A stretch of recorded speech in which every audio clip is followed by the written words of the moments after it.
So when did you decide to start up West Coast Championship Wrestling? West Coast Wrestling kind of started on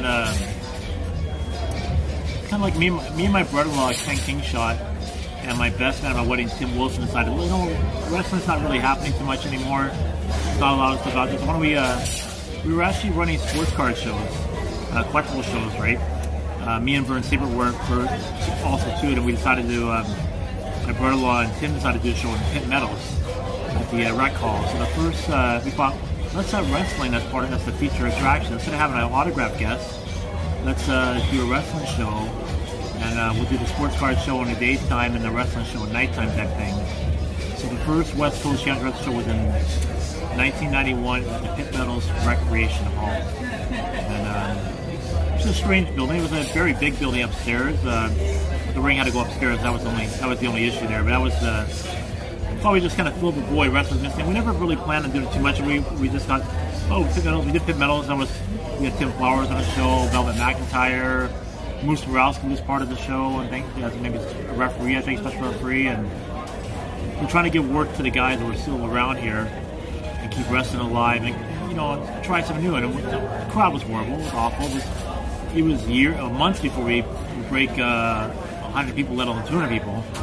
Because there was no television, there was no social media. You're just firing cars, and putting posters in windows, and so it was quite an uphill battle for sure. Yeah. So some of the talent you had, like who was the available talent at that time? Because obviously with the no full-time territory anymore, people went on to other places, or maybe just decided to go out and get a day job or something now. Yeah, I mean the guys were still here. Timothy Flowers was here, of course. He was a headliner here. Myself, Rocky De La Sera, Vicious Vern Siebert, Jonathan Sayers was here for a while. Moose Borowski, Velvet McIntyre was here. Iron Maiden. There was still some name value local talent around that, and guys coming in and out too. We were able to get Moondog Moretti, Billy Two Eagles, different guys that would follow suit, right? Actually, Moretti was on one of the very first shows. He was at the start. Moretti was at the start. Yeah.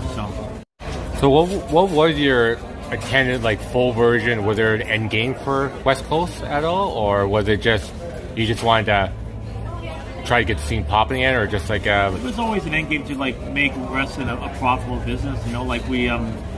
I think we just stuck with Cloverdale and didn't run out of town, so we'd probably be fine. We were running Cloverdale at one point every 2 weeks. Cloverdale was usually a weekly town in the past with TV days, but we started there monthly and we went to every 2 weeks. So, a lot of the results that I've seen, or a lot of them, and we did that for a long time. I think, people only remember those Cloverdale times, but we were going to Oliver, we were going to Trail, we were going to Castlegar, we were going to Oak, Meadows, wherever we could get a show, Vancouver Island a lot. We were running lots of out of towns too, which was kind of draining we were making money in Cloverdale, but losing a lot of other places. Because when you go on the road, you got travel costs, ferry costs, hotel costs. It makes the shows quite expensive. Sure, you take less wrestlers, and everything else. And when you have a breakdown or something like that, it's just crazy. So our goal was to bring wrestling back the way it was, so full time, but it was very hard without television. I think if we had Facebook back then, it'd be a different story. Facebook's been a game changer.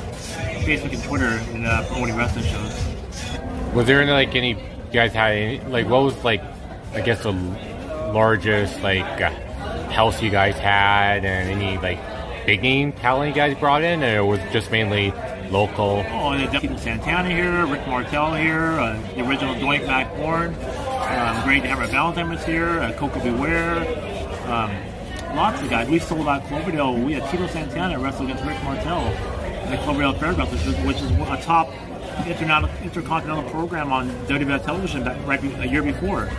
We had that packed Cloverdale. We went to Victoria, packed Victoria. We went to Nanaimo, packed Nanaimo.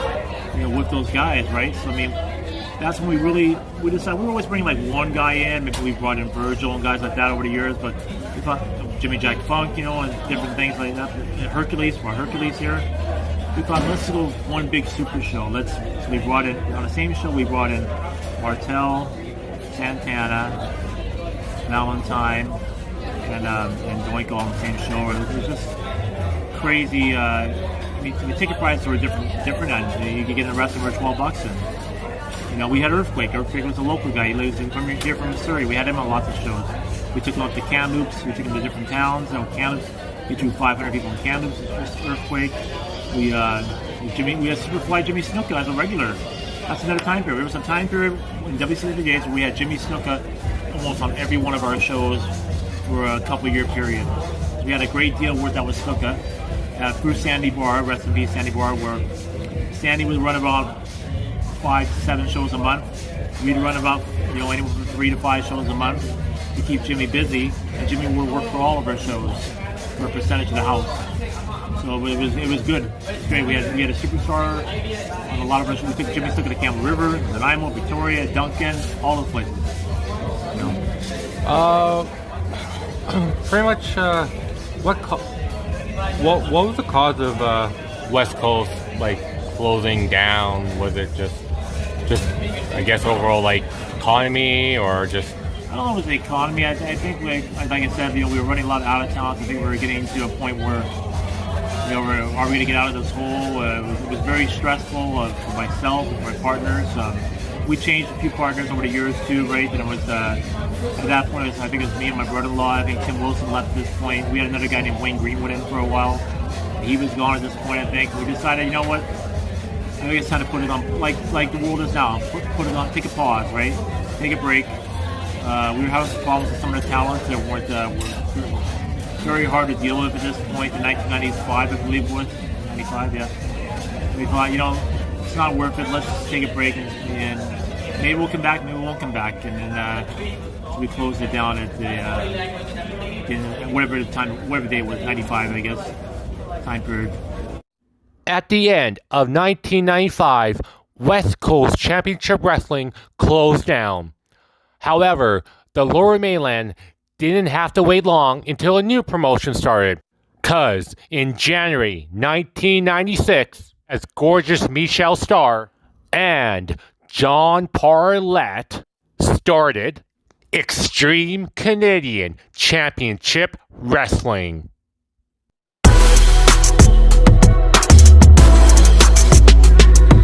Yeah, we took a 6-month break, I guess it was, from wrestling. I guess I did, and I got together with Johnny Knox, my tag team partner, and Terry Joe Silvers, aka John Parlett, aka Terry Silvers on Facebook now, and we started up Extreme Canadian Championship Wrestling, kind of like an ECW ripoff in a way.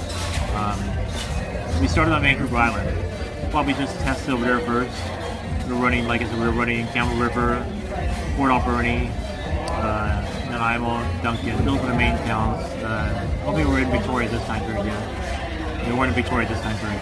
We were, no, sorry, take that. We were in Swanmount, right outside of Victoria, the Legionnaire. So we were running the whole island. We would do the island, once a month. We'd go on a 3-day loop of the island. Friday, Saturday, Sunday, or Thursday, Friday, Saturday. We had 3 days on the island. And we're doing this on a regular basis.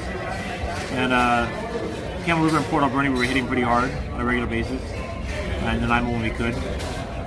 So yeah, we decided to do that. And then we thought, we were doing really good on the island. Vancouver Island Wrestling is a great spot for wrestling. There's a company there now, BIPW, is doing great business there. And if it wasn't for ferry costs and having to miss work and all this stuff like that, and I would probably still run a wrestling island. But they're doing great there. It's good for them, and it's awesome. But Island was great, and we thought, maybe it's time to bring a show back to the Lower Mainland.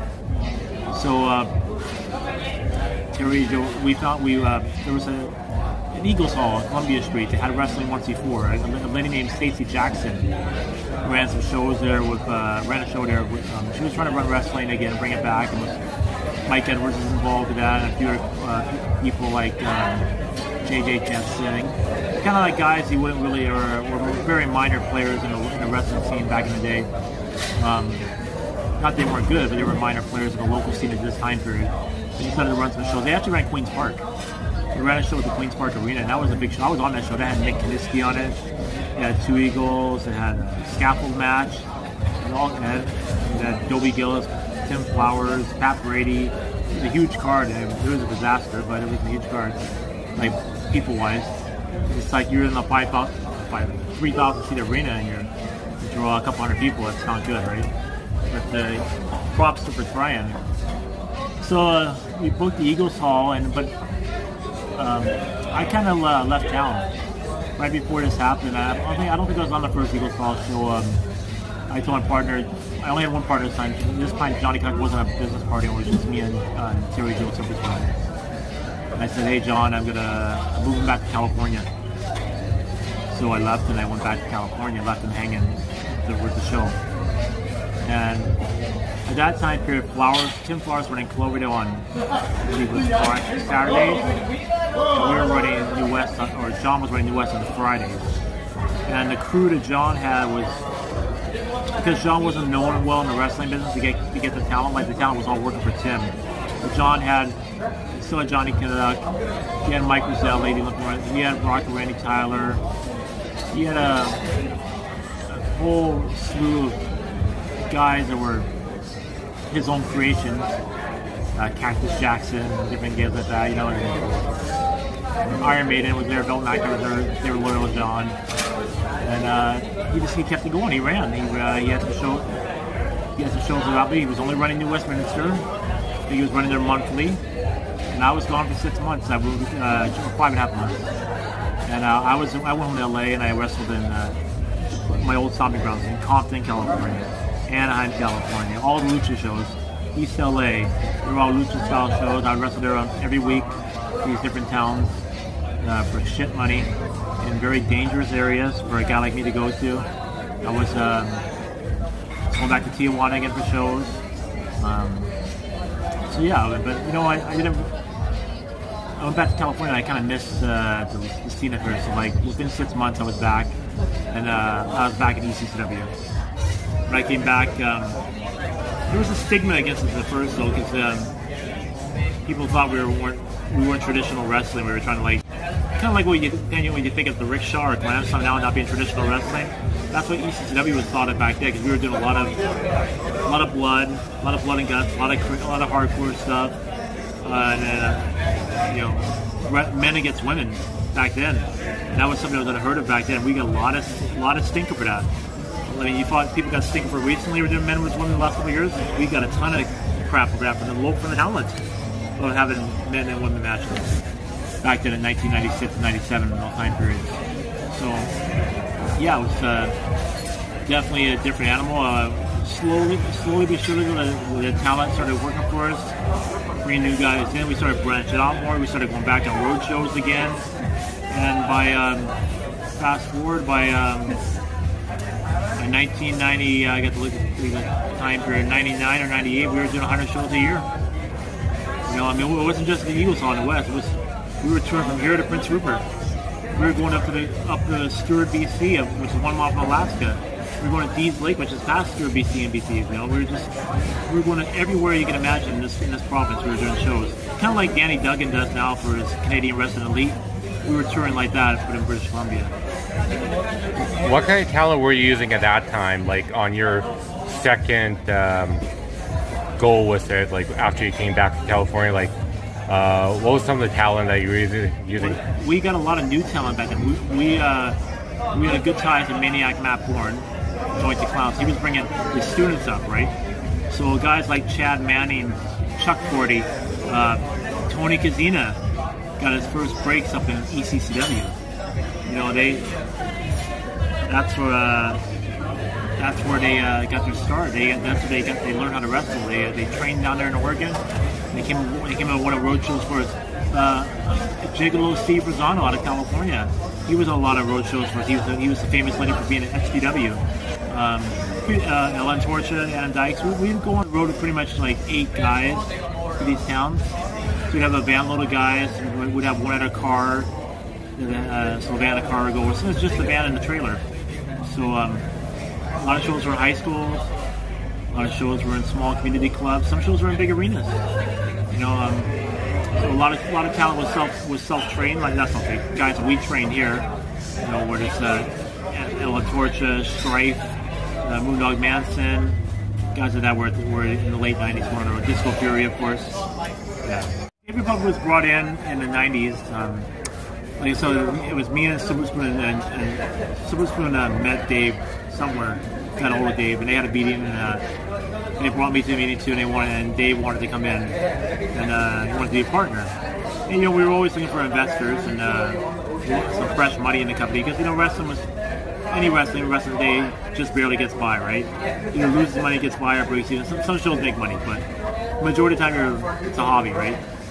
So Dave, we let Dave in the company. When Dave brought to the table, that's when we joined the NWA, the National Wrestling Alliance. We became a full-fledged member of the NWA. We had NWA titles, NWA recognition. Dave made that possible. He was one guy that got that done, and which changed the level we were on then. Because now we went from an extreme niche type company to a company that represented the NWA in the Pacific Northwest. This pissed a lot of guys off because we had the rights to the NWA and all the way down to Oregon. We had Oregon, Washington, and British Columbia. We never ran Oregon. We did run Washington hot and heavy. We ran a lot of shows in Washington. So there was even a lot of disgruntled guys and promoters saying, why did these guys got NWA? Like, Oregon had NWA rights forever, and why is Star, Republic, and Silver Spoon have it now? Time for that. I think soon after Silver Spoon got out, it was just me and Republic for a long time. But so we had the NWA rights, which stirred a lot of trouble up for everybody, a lot of controversy. In the early 2000s, we were decided. I'm not sure what year it was. You have to look in the record books, but we got licensed in Washington State as a promotion down there, and they were always hesitant about giving us a license. They knew we already had a reputation, and we were a company that still was banned. So Dave got a license down there. So Dave would run he'd run the Washington shows, and I'd run the BC shows. So if I had a tour going up north, simultaneously there'd be a loop going to Washington State at the same time. So a lot of times we were shows the same weekend. We were running Bellingham, Everett, Chehalis. We would go all the way to Wenatchee, the East Coast, Wenatchee, it's a town right by us. We ran Longview. We were running all over Washington State on a regular basis. Like every month had a loop in Washington. So whether it was 3 days, or there might be 2 loops there. We're running Mount Vernon too. I mean, you hear about these guys running shows in Washington State now, but we were running road trips in Washington State. At the same time, running road trips in BC. So like we'd have to rent the ring in the United States. Where do we rent the ring from? Right on the top of my head here. Brain damage. Too many chair shots. We rent the ring from him, and in Washington State, he had guardrails too. A lot of towns. So he'd have the guardrails. We basically rent the ring to him, and do shows down there. And we take the other ring and run our northern tours. It was so much wrestling. It was so hard to. It was crazy. It was a crazy time period for ECW for sure. And eventually we got kicked out of Washington State for some rule violations that weren't really our fault. They were caused by the talent. And I think Strada brought the counts back. We were in some small show in Washington, some small town. I think it's Tumwater or some can't remember the town. But in Washington, you had to have an ambulance at every show. Back then you did. And we were getting ready to start the show, and it's a small town. The ambulance got called out, had to leave. The commissioner wanted to stop the show. I said, we're not stopping the show. We're running the show. With people in the building, we got a good crowd here. We're running the show. That was the Strada who wrote the counts back for our penalties and our fines, and we did lots of court hearings over that in Washington State, and we eventually lost our license down there. But and we continued operations here in BC then after that. In the year 2000, ECCW launched a new event which landed up becoming one of the most prestigious events in the Pacific Northwest, the Pacific Cup Tournament. I think it was a joint idea between myself and Dave Republic. He may have thought of it, I may have thought of it, but we both agreed upon it. I'm not sure exactly thought of it. For sure. I mean, Dave had a great idea, a lot of good idea, man. He was a good idea, man. A lot of great ideas, a lot of good thoughts. And we probably have a tournament. And back then, Pacific Cup was meant to showcase the junior heavyweights, the smaller wrestlers, the guys under 200 pounds, the high flyers. I mean, that's why you saw guys like Christopher Daniels here. American Dragon, Daniel Bryan was here. T.J. Perkins was here.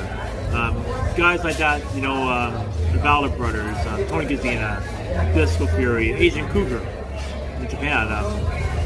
You know, that's why we had, later after I left, I guess it evolved into a heavyweight tournament or an anybody tournament, which made things a little different, I guess. But yeah, Pac Cup was definitely a special weekend.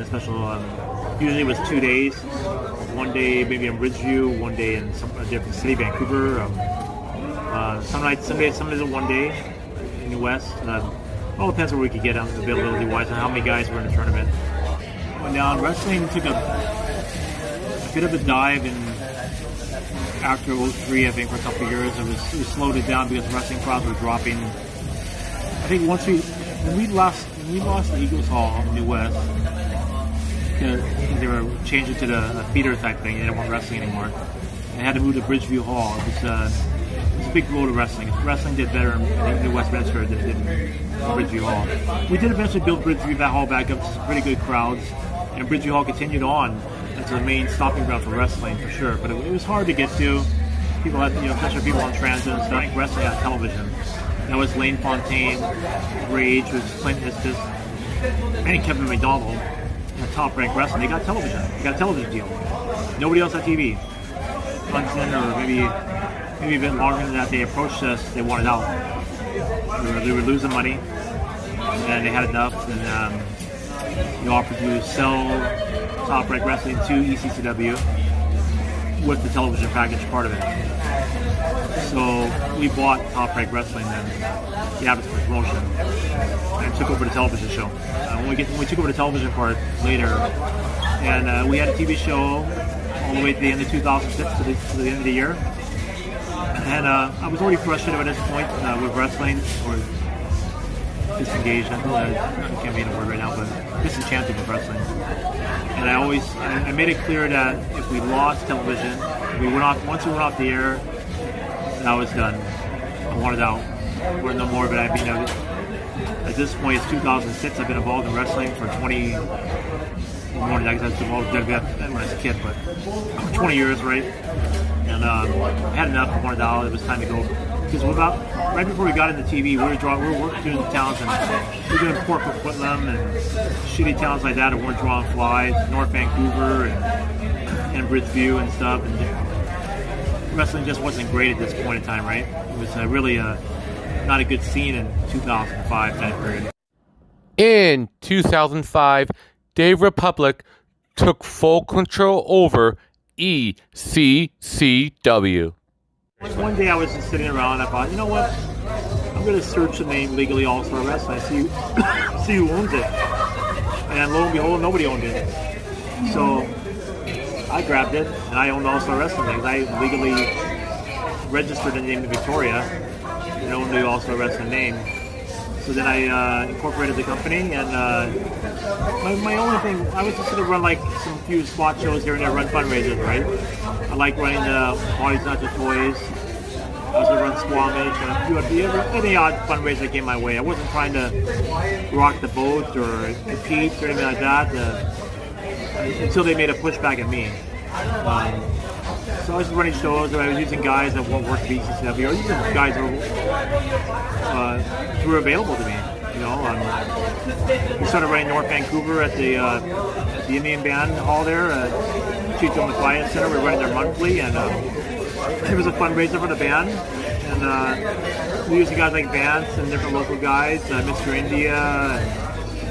I can't remember who else back then, all or different guys we bring in, but I just thought it was just super fun. And then it came a point in time where ECCW told the town to stop working for me, where they wouldn't be able to use the wrestling school anymore, and I didn't like that, and it was on from there, I guess.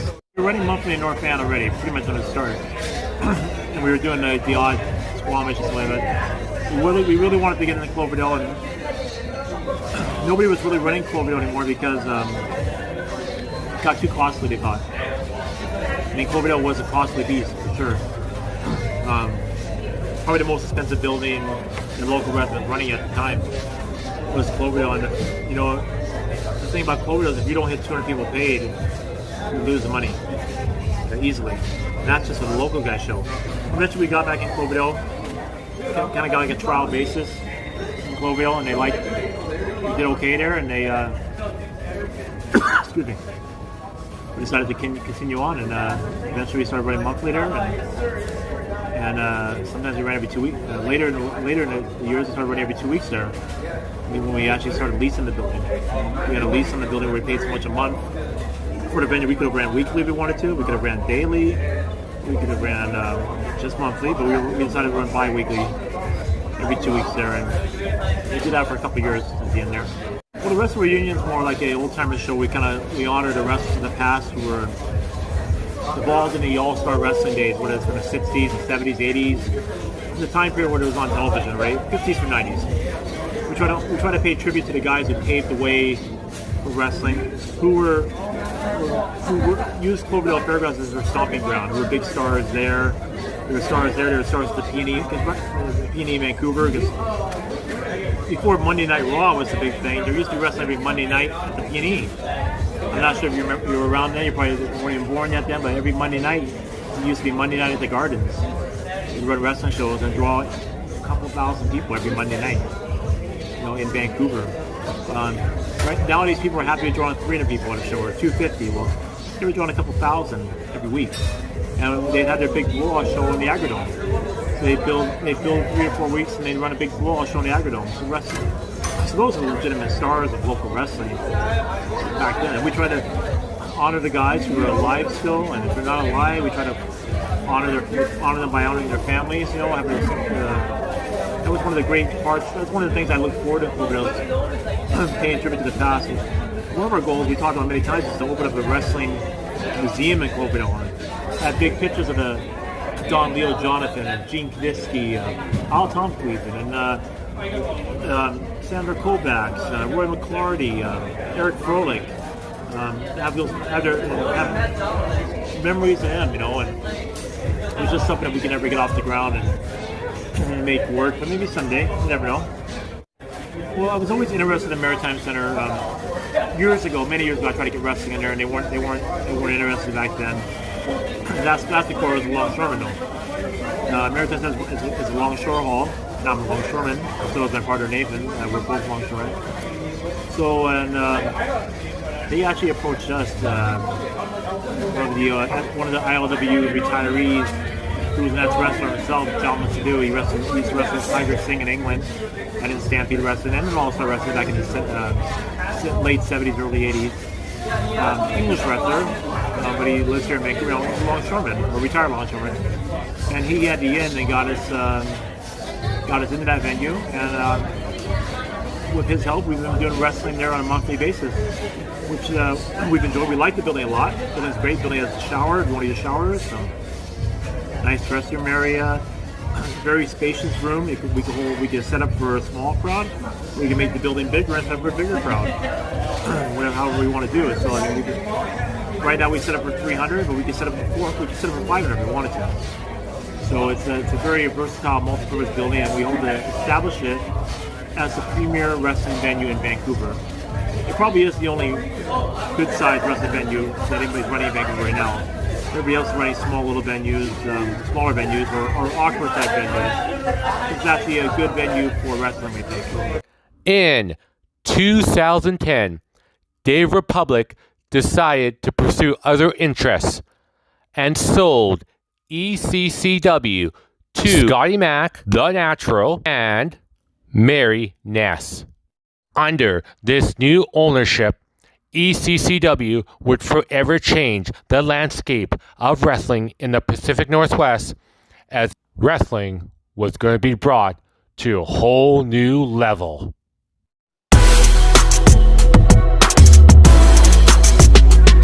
What point did you get involved actually behind the scenes as pretty much investing into the company? It's kind of a layered question because I actually debuted in May and I started being the assistant booker in July, because what happened was that Scotty and Disco were both kind of co-vying for who was going to run the company, because Dave Republic was looking to take a step back. He was getting more into politics, yada yada yada, look and take a step back, and the plan was Disco was going to run the school, and Scotty was going to run the shows, and they were going to be kind of both running the business. And then Disco decided to do his own thing and go to with Star All Star instead.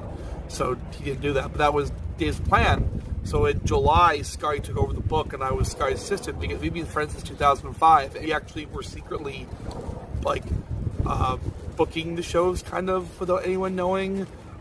In late 07 and early 08, like we were doing our best to kind of see what the parts were and pitch it, and then pitch it to Dave. And that was me and Scotty at Jack's Pub, writing out 2 months worth of shows in a little square of paper and just kind of filling in the blanks, knowing where people were going, and then pitching it to Dave. And so we kind of were already part of the pitching process. So when Dave came to us, we were already a team kind of, so it was natural. And that was 2 months after I started managing. So, we bought in the company in 2010, but I started assistant booking with Scotty in 08. It's pretty weird layering. Yeah. So when you guys bought into the company, was it just originally you and Scotty? Scotty and Mary Diaz, Jamie Diaz's mom. She was the third partner. We bought in fall of 2010 from Dave outright. We've been running the company for 2 years. Mary was always running the front of the door. She was really good at it, and that was kind of her gig. So Mary wanted to help out Dave. Mary and Dave are close friends. I'm sure they still are. And Mary liked it and had fun. And she worked well with me and Scotty, so it was a natural, just an easy kind of, instead of owning it, we were just running it. Now we're doing both. It was pretty easy transition. So you basically took the small baby steps out to lead into it. We said nobody to run by the posters or nobody to ask, innocuous questions once a month. They were like, Dave was very much on to the next stage of his career by then, and it was just a formality in my opinion. It was financially obviously a thing, but the details were kind of already going in that direction, so it really wasn't that big of a change for me in that regards. When Wise Pro was wrestling, that was another real big money drawing company. Wise Hall and Glam Slam kind of picked up where they left off, and that void for the alternative in Vancouver, and they do awesome. They're great. So to me, I'm not saying they're the same company, but I think they kind of had the same target demo.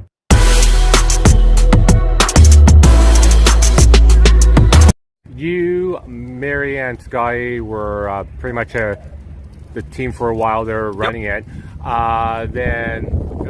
You guys were together for how many years? Mary sold the company, her shares in the company in, it would have been February 2017 or 18. I'm not sure. I don't remember. I think it was 17. So she's been gone for almost 3 years, and at that point, that would have been it. So at that point, a bunch of other people bought in her shares of the company.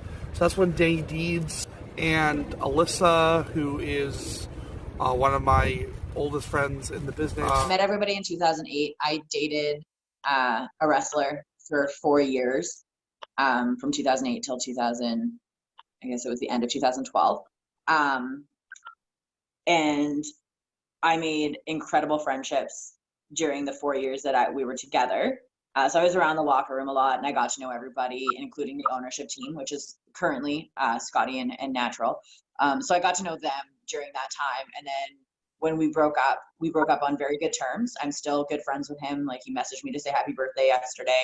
And I maintained friendship with everybody in the locker room.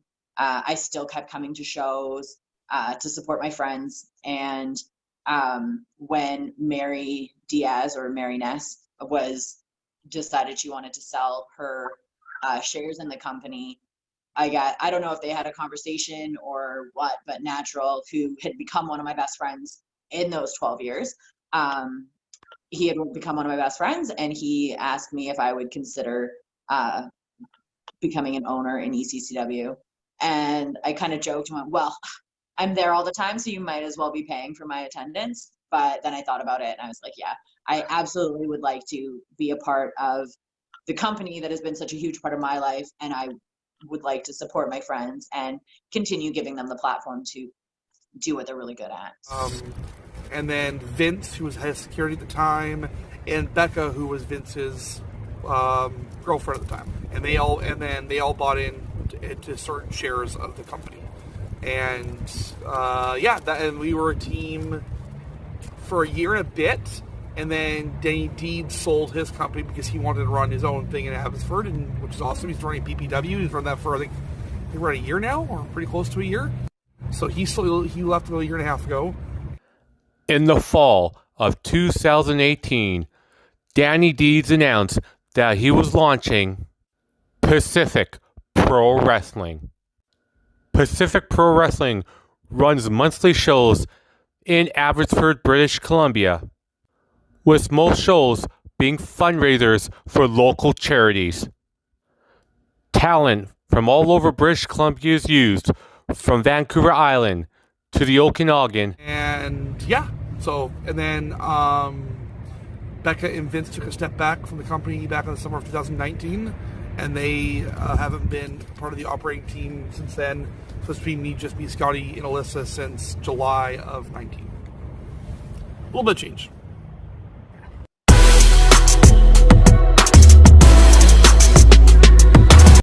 Oh, Phantasmo! He was our camera guy. He was one of the guys holding the camera, filming a TV show back in the day. And he would film in exchange for training. So we were Vance and myself and Disco were giving him training in exchange for being one of our cameramen at the shows. So that's kind of how he got his start. Once TV ended, I left, of course, like I said before, and I think Vance and Disco continued training Phantasmo. I mean, El Phantasmo was one of Disco Fury's boys. I mean, you got to give Disco the credit for training LP, doing a full thing with him, because LP is definitely Nathan Burke's Disco Fury's guy. He just started with me and with Vance, but Disco's the guy that really showed him the ropes. El Phantasmo, he's another one. He was he left right after Ballroom Brawl 7. So that would have been 2017 he left to go to England. He's been gone for about 3 years, and in only 3 years he went from this absolute nobody in England to the King of England to Bullet Club. And it's a really cool rise, and he's such a natural athlete. You know, he really can do so many things in the ring. I'm not surprised at all that he's found his niche in the junior heavyweight division and doing well in Europe still. And he's kind of main eventing shows now when they bring him in once in a while. And he was on Wrestle Kingdom, for Christ's sake. Wrestle Kingdom, that was that's what Kyle was. That was one of Kyle's big shows too. Is I know Ring of Honor did cool at Wrestle Kingdom. We have two guys trained in the same class on Wrestle Kingdom over the years and killing it. So it's awesome to see. Reilly was El Phantasmo was the flag bearer of Commodore shows, I would say, to start with. He main evented one, and he semi-main two, yada yada yada. Every show, whether there's 3 versus Jason Sullivan or there's 5 versus Scotty in the Cage, he was in shows. Brian Cage at 6, people didn't know who Brian Cage. And open people's eyes up to Brian Cage, and then 7 with Kyle, like I talked about earlier, that mystery match where Kyle challenged LP for the belt. That whole thing. LP was the flag bearer for the first half of those Commodore shows. I think the second half was more Artemis Spencer is the flag bearer. But Artemis Spencer got hurt, and then when he came back, I would say by 10 on, it's been Artie's show. But for those first ones, I would say it was LP's show. LP was the main local draw around here.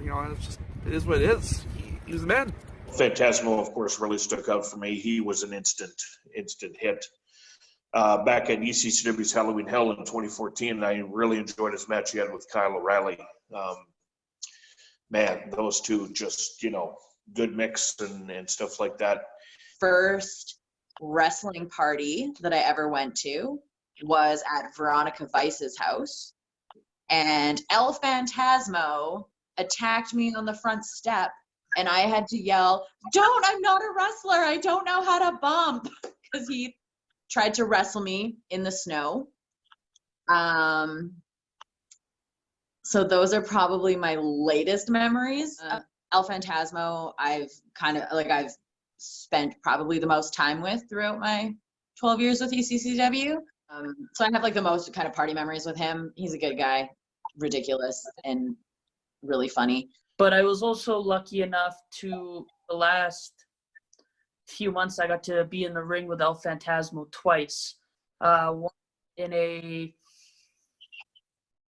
4-on-4 or 5-on-5 elimination match at Sapperton Hall, night 2 of Ballroom Brawl, from how his brain works, how he moves, how he thinks. That was probably one of the best learning experiences I've had, and I was lucky to have it with El Phantasmo. El Phantasmo's been around a few times. There's been a couple chances to train with him when he's back from New Japan, when he was coming home from Britain and all of that stuff. So I've gotten to know him a little bit. But most of them want to come in and, take shots at Artie and Nicole and the guys that they came up with and just hang around with them, whereas I'm more likely to hang out with Beef Boy or Travis or Judas Icarus or people like that.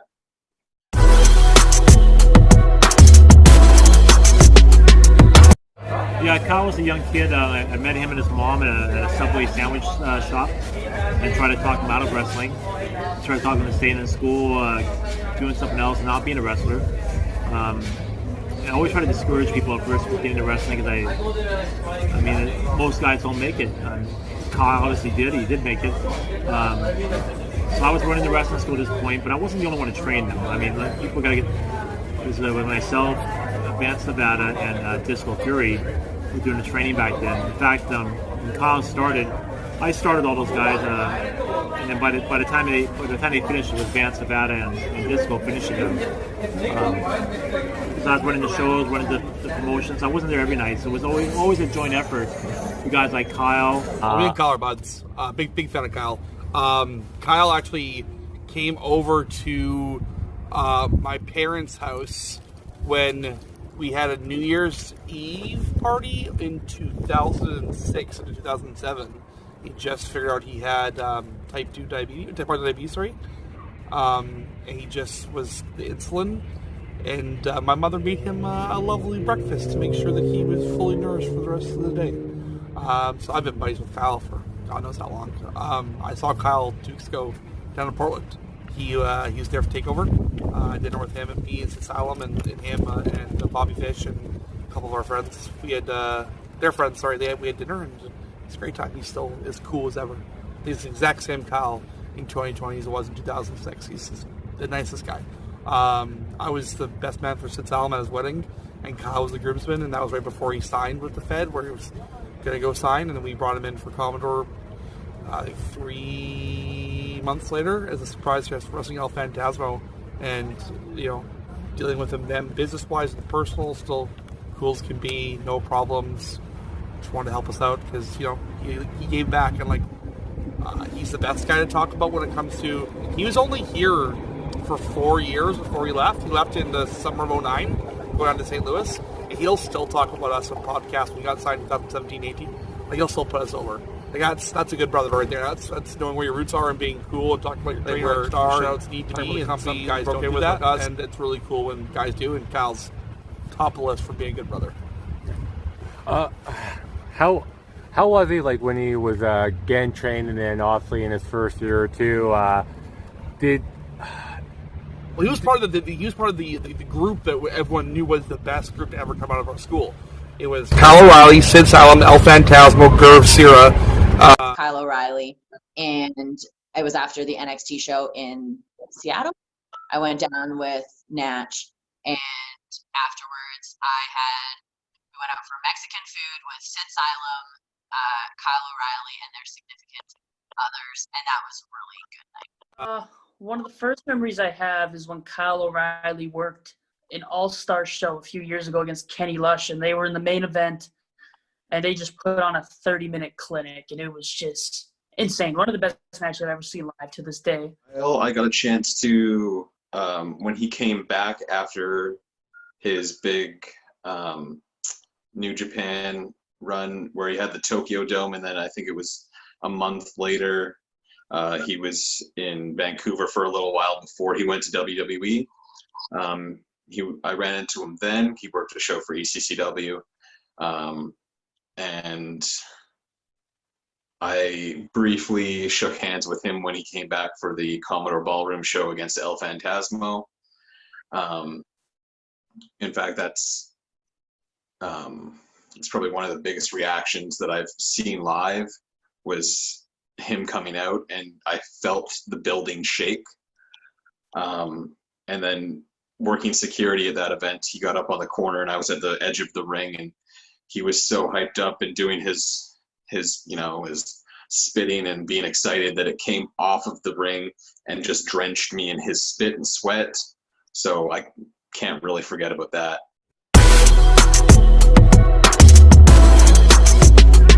The Bollywood boys who claim they were trained in the Hard Dungeon, but we really trained right here in Wally and at the boxing gym, or wrestling ring. But Gurv did some training in Calgary. He did do a little training there, but he had the majority of his training here in British Columbia at the wrestling school that I was running back then, and Hard follows him after. So yeah, the Bollywood boys and Kyle O Reilly all came from here, and I had a hand in all of them, but not by myself. Also with Advanced Nevada and Disco Fury. Gurv Sira, or I don't know which Singh brother he is on the WWE, but Gurv was actually the first ECCW wrestler to add me on Facebook when I met everybody back in 2008. So I met Scotty first. We were I did volunteer work with a special needs group, and they did a show at the camp, and I was talking to Scotty at the camp show.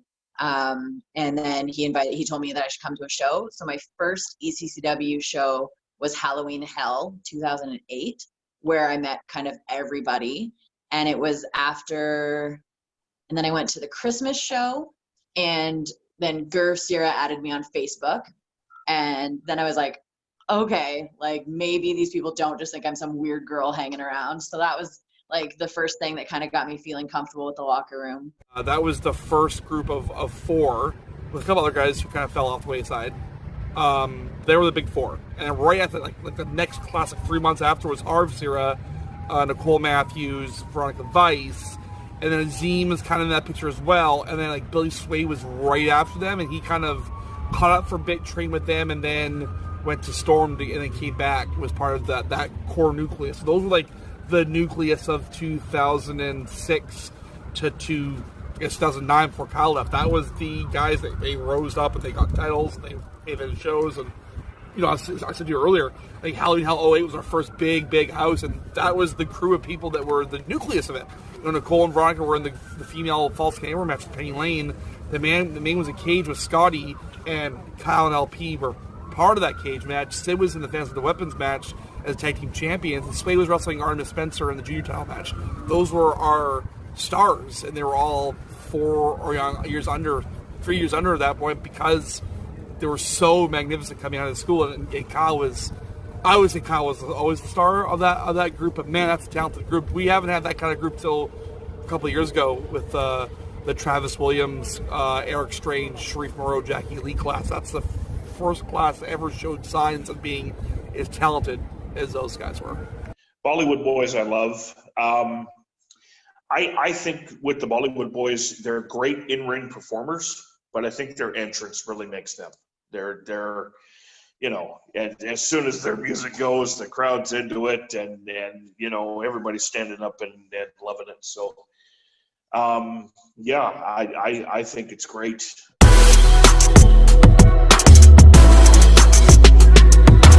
Other stars that are big now, which aren't from here, but they did travel through here during their, I guess, trip up to the main stage. Like for instance, there was Bryan Danielson, who's now Daniel Bryan in the WWE. Correct. He was a part of like early years, yeah. He's an early 2000 guy. I would say that him, Bryan Danielson, Becky Lynch, like I mentioned earlier, top two names that came through here who like weren't just a one-off. They were actually here for multiple matches. And they both, obviously, best of the best. Bryan Danielson's arguably still the best wrestler in that company, and Becky Lynch is easily the biggest star. I'd say. I'd say she's bigger than Roman Reigns or Fiend or any of those guys. She's the man.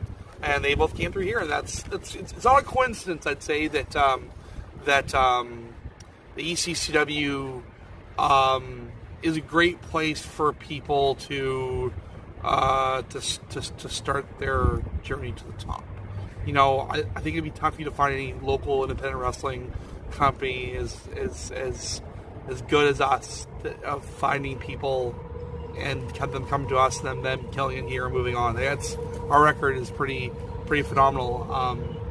I was playing a game a couple weeks ago where of taking all the wrestlers who do Commodore, who are quote unquote fly-ins, not a Kyle O Reilly or El Phantasmo. Those were ours.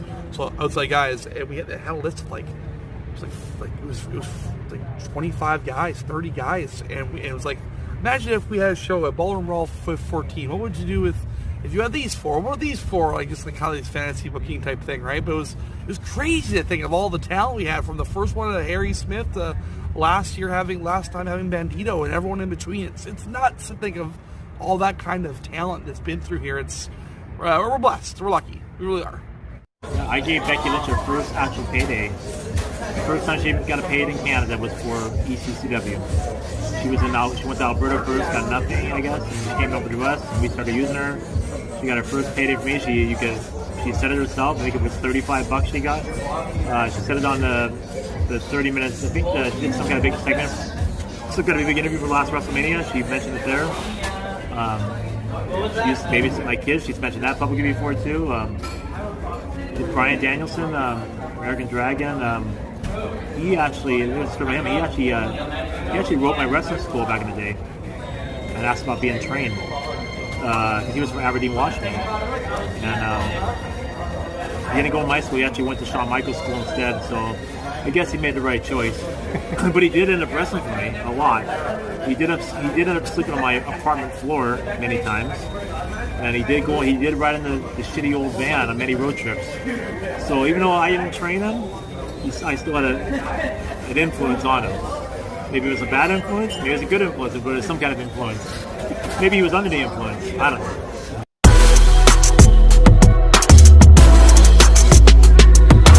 A lot of great stories have come out of here as well. Awfully having good trainers and good wrestling schools.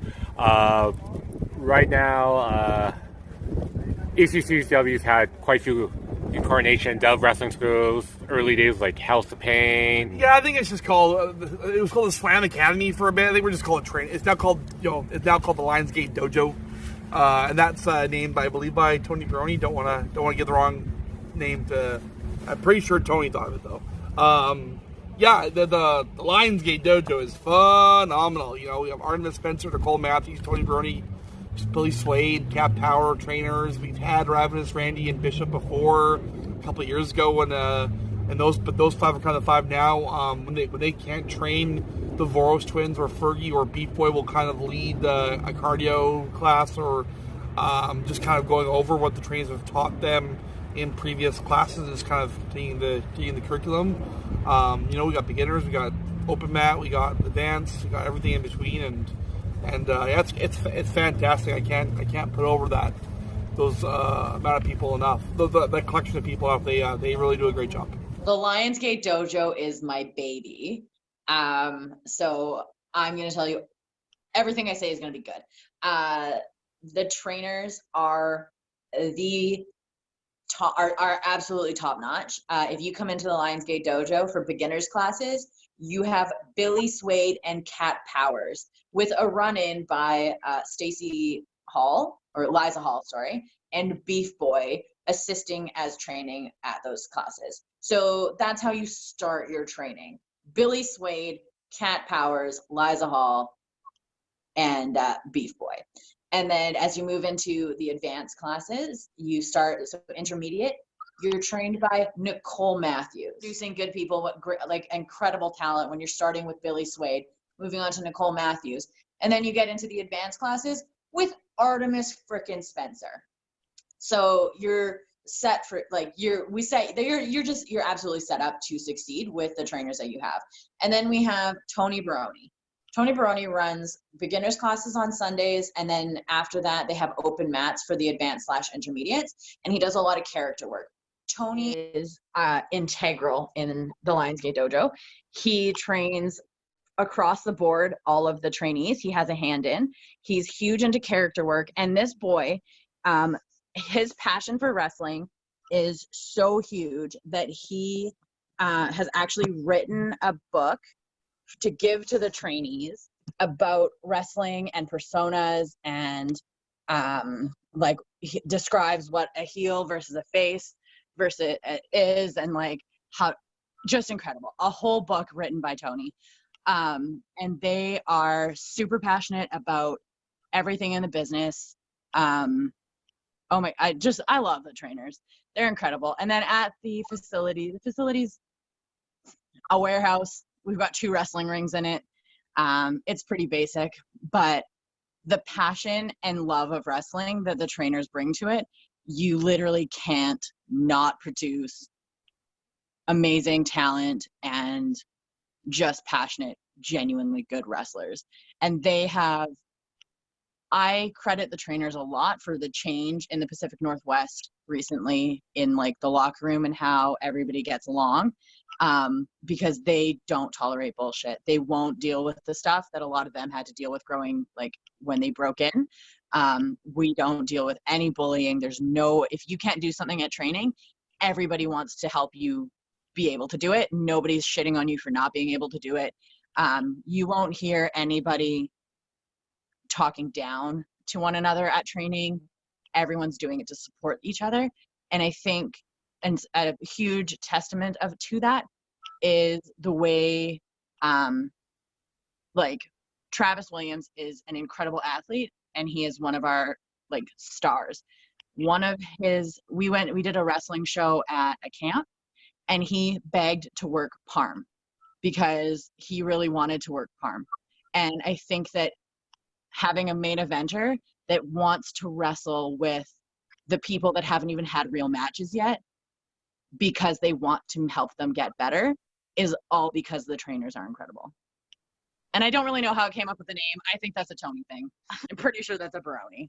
So it starts with Sunday classes. You got Sunday mornings run Tony Baroni, which is both a beginner and an advanced class. He runs 2, and it's very cardio and psychology based. And Tony Baroni is one of those guys that's got picture perfect psychology. He's the guy you want teaching that in BC. I would say he's probably got one of the best grasps on it in the area. So he's the Sunday trainer. Mondays are Billy's Cat Power, which is a very beginner's class. Those are, if you pass your tryouts, you go to Mondays first and nothing else. Rolls, your cardio, your rope running, just every very basic thing. They teach you the fundamentals. And then you go to Tuesday, which is open mats, which is Nicole who runs that, which is for beginners and everyone in between.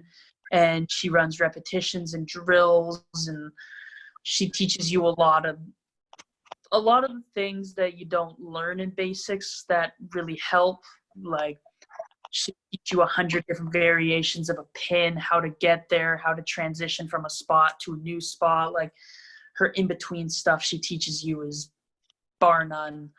And then you got days, which is run by Artemis Spencer, which is advanced class, advanced people only.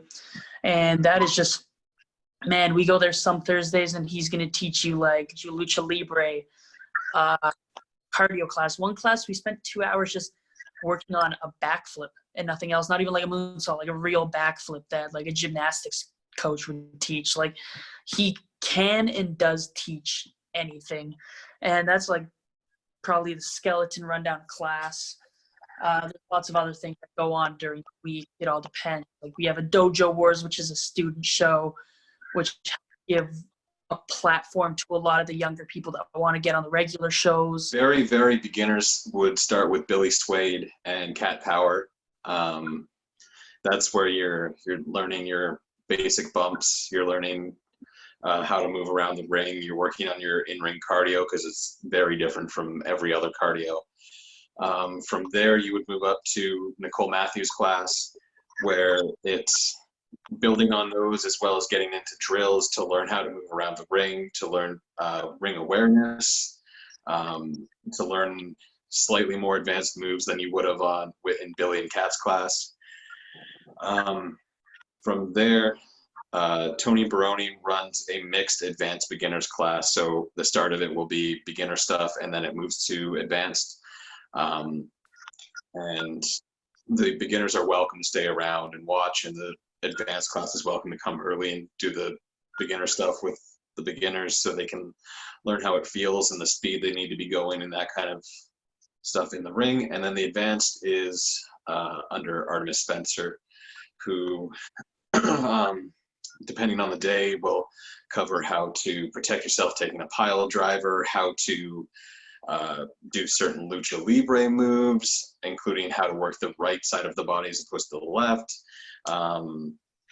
Really all the stuff past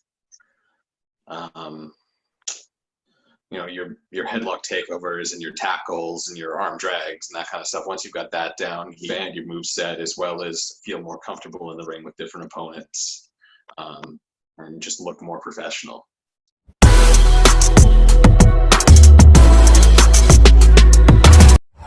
We've seen how the Phantasmos, the Kyle O'Reillys, and the Bollywood boys, they've made it big. Who do you think are the next 5 in no particular order? Chris Voros, Patrick Voros, Judas Icarus, Travis Williams, Liza Hall. That's probably the first 5, I think. Probably the first 5 that are ready. Liza Hall is the most improved wrestler last year. She is killing it. She wrestled Heather Moreau last week at WAC and did great. She's she's awesome. She's wrestling tonight against Sloan. I'm looking forward to it. She wrestled Cat Power 2 weeks ago. She did great. She had her first Commodore last month and did great in the ladder match. She's doing fantastic. The Voros twins are stars. They're just stars. And I'm surprised they're not signed yet. They look great. They are fantastic in the ring. They train all the time. They're always getting better. They go everywhere. They're going to be signed somewhere, whether it's the Fed or wherever. They're going to be signed somewhere because they are super, super talented. Judas Icarus is the future. He is he's the next Kyle in this territory. It's Judy. He's so, so good. He can't do anything. He doesn't do anything wrong. He can be face, he can be heel, he can be comedy, he can be serious. You watch him, whether he's the Strays in America, he's his mid-card face team. He's awesome. He's a top level heel in our company. He's awesome. He's just awesome. Has no flaws in his game. And Travis has got the most punchable face you'll ever see in your life. He's gonna go like he's great in the ring, great athlete, super young, all the charisma in the world. But that face, you just want to just punch him right in the mouth. And that is a quality, the MJF quality. Travis has got it. So someone's going to see that, and they're going to make him their MJF, but more in a spoiled brat, more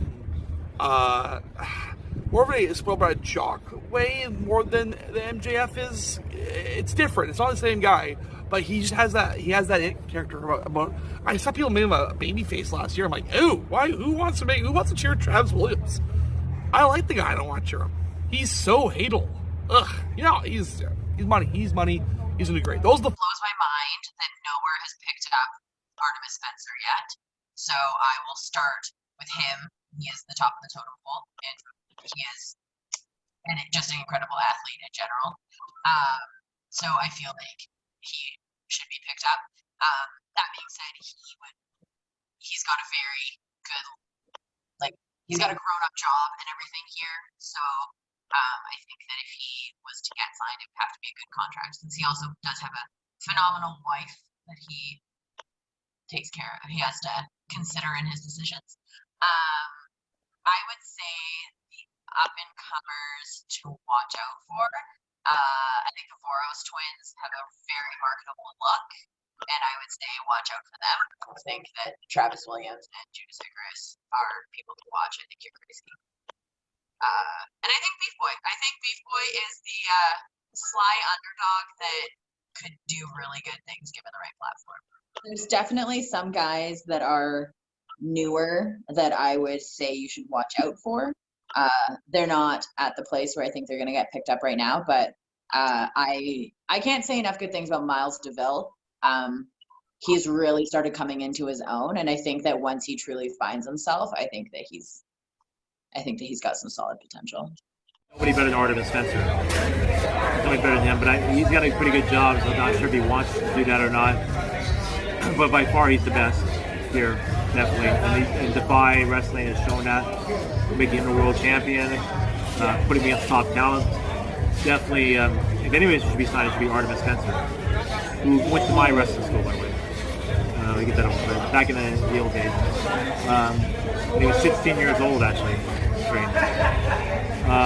But I think the guys have the shot to make the big time. They get noticed. They're working hard or getting themselves out there. I'm probably not going to like this, but I think it's going to be the Boros twins. I think the Boros twins are going to be the guys that get signed by somebody over the next couple of years. I mean, they're pretty close. I think the wrestling gear sucks. I don't like their tights or pants or everything they wear. I think they're good-looking kids. They're getting in pretty good shape now. They're relatable to the audience. They have good charisma. They do some pretty cool moves. They wrestle like a tag team, and I think they will get. I definitely think that the other guys will get signed. Artemis Spencer is somebody I'm really surprised is not on the big time right now. I'm kind of shocked by that. I could easily see him in NXT or something like that. How he's not there right now. I'm going to sound like a broken record, and there's going to be a lot of people that'll probably be like, oh, why didn't you name me? But I'm going to say the same three, like Travis, Judas, and Eli. I get they're three of my closest friends, but on the same page, like, they're so talented. They're so ungodly talented. Like, man, Judas and Travis just wrestle like it's nobody's business. And Eli's one of the best promos going today. Like, just three absolute stars in the making. I would also, you know what, I'm going to add one more to that. I am a big fan of Braden Goss out of the Okanagan, who's wrestling for All-Star. I'm a big fan of him too. I think he has huge potential to become one of the next big stars.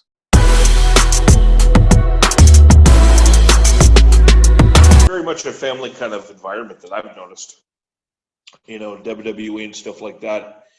You kind of hear about, you know, interactions where a wrestler was trying to, or a fan was trying to meet a wrestler at an airport, but they were, you know, too busy, they had to go or something like that. And then the fan would think, you know, oh, this wrestler is a jerk and whatever. You know, many circumstances could come, but there's really, I think, it almost feels kind of a family unit between the wrestlers and fans here. You know, I could walk up to a wrestler and, you know, talk to them and say they had a good match and whatever. And everybody that I've ever talked to is very polite, you know, even if they may still be in kind of heel mode, you know, they're very appreciative of what they got. And you know, as a fan going, it almost feels like a privilege going every time these shows are there. The wrestlers and the wrestling is just amazing here in the local scene for sure. Beyond words, like these EFED things are a really cool thing, and it's great having this interaction with the wrestlers like this. You certainly, with all due respect to WWE, you certainly wouldn't see it there. You know, here I am cutting wrestling promos against professional wrestlers, you know, and they're physically responding back to me. Like that's just, you know, the coolest thing. I think these EFEDs are great. It's obviously good at downtime. I can respect what's going on with the whole COVID thing, but to have wrestling still be around in some sort of capacity, you can't beat it. It's great. It's definitely needed at this time. It's definitely, I came in when it was an okay time for fans and wrestlers to interact, so I don't really know of a time where it wasn't really like a liked thing. But I'm happy, like, to know there was a time where it was like frowned upon, like, oh, don't go talk to the marks, don't go talk to the fans.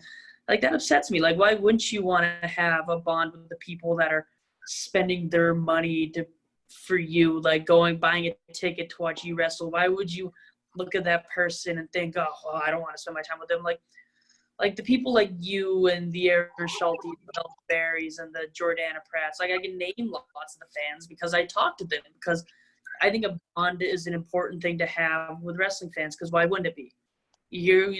They're humans, we're humans. Why are we gonna look down and spend their money to come enjoy what we do? Because if they didn't spend their money doing that, we wouldn't be able to do that. And it's just, I thoroughly enjoy the bond that we get to have with the fans and the conversations and the worlds meshing into one. I think it is very proactive. Everywhere you'll get a mixed bag. Generally, fan interactions are positive.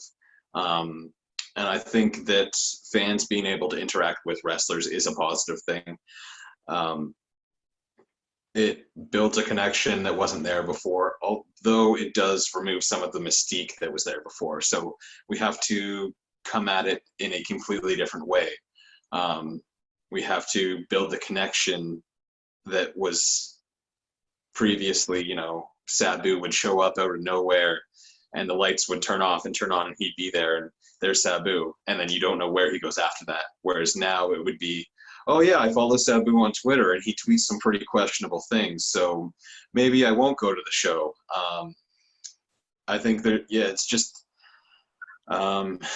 it's a give and take. It's really on the wrestlers to put themselves out there in a positive way and in a way that's professional, and for the fans to react to that and build their connections. I would say almost not entirely through social media, but like build a lot of their connection through social media, as that's where they'll see the wrestlers more often than at shows. I think it's really a cool time to be both a wrestler or a fan, because there's like two types of wrestling fans right now. There's the type, like the kids that still kind of believe in like, you're a good guy, you're a bad guy. And after the shows, they don't want to talk to the bad guy because they're mean. And that to me is really heartwarming, because I remember being that kid. I remember being terrified of the Canes and the Undertakers and their costumes, and like, Bret Hart, you're my hero. So it's really nice to see the kids having their heroes and the faces, and like, man, that Travis, he's a jerk because he's mean, but like, yeah, Sharif. I love that. I love it. It's so genuine and incredible. And then you have the more adult fans that understand that it is scripted and that people are playing a part. So it's interesting to see like kind of the difference, and the fans are a lot smarter these days. They know more technical stuff. They know the moves. So when I was a fan, I knew what I liked, I knew what I didn't like, and I didn't like the bad guys because they were mean and they spit, and like I liked the good guys because they were nice and they cheered and they stood up and they had tassels and they smiled, and like I couldn't tell you for the longest time what moves I liked for wrestling because I didn't know what they were. I knew but I knew that I liked them, and now wrestling fans are like, oh, that guy does a terrible suplex, that guy has a great drop kick, and like them more based on that. And it's, I don't know, it's really neat. And I think that the wrestlers have fun getting more like actual critiques from fans about stuff, and like they get to see their work, and they know that if they're getting cheered by today's fans, it's because they're doing something technically right, their character is right, their gear is right, their whole package is right, not just you're a face, so people like you, which is when kids like you, you're a face, people like you. But nowadays, if people like you, like people like Dylan because he's incredible in the ring, and he has a presence because he is a star in the ring. And like he doesn't have to have a flashy song or a flashy entrance. He's a face because he can do like a 760,000 degree turn in the air and land it perfectly. And fans respect that. Whereas back in the day, like nobody cared if you could do a suplex on point. Like you're Mr. Perfect and you can spit and hit it out of the air. That's all I cared about. So I think wrestlers respect fans more because they know more. And yeah. A lot of people have times where they get in and they get out and they come back in. I never really left. I liked it from, the winter of '89 until winter of 2020. So that's just kind of how I've always been. I've always been a fan, but it was in a different way. I was making cards when I was 12. I was booking the territory back then with my action figures. And what would happen? I really wanted to be a wrestler. I wanted to be involved. I didn't know what that meant, but I'm doing what I wanted to do back then, and I just didn't know what it was because I was 5 or whatever. But yeah, I started coming to your local shows in May of 2001. A friend of mine, Matt, was coming to the shows, and Christopher Daniels was facing Nova in the main event of the Bridgeview Hall. And ECW just left, and WCW just left, so I was watching ECW star Nova 4 months after the company closed wrestle in my little town of British Columbia. Senior in high school, got in my car in a month before grad, and I was hooked. I was absolutely hooked. I was hooked to Scotty Mack and Havoc were teaming against the Backwoods Militia, I believe. Or maybe it was George Michelle Starr and Johnny Canuck were part of that. That was the angle that was going on at the time. And I saw all the local characters like the Count and all those 2001 local guys were all going. And I was one of the $120, the Bridgeview Hall. Basically, that was the usual drawback. And that was the start of the downtime for ECCW. They lost the hall at New West that everyone loves, and they kind of were just getting back on their feet. And I got in at kind of a downtime, and I like to think that I was part of the reason why it sprang back up. Well, I've been a wrestling fan since late 2010. I really came in at probably the worst time to be a wrestling fan and stick out as a wrestling fan, because like the first WrestleMania I ever saw was Miz vs. Cena and like Del Rio and Ed. I got in just on a whim. I was late one night. I think I was having a sleepover with one of my friends. It was a Friday, and my friend had fallen asleep, and I was flipping through the channels, and I just came across a rerun of Friday Night SmackDown. First match I ever saw was Del Rio Kingston.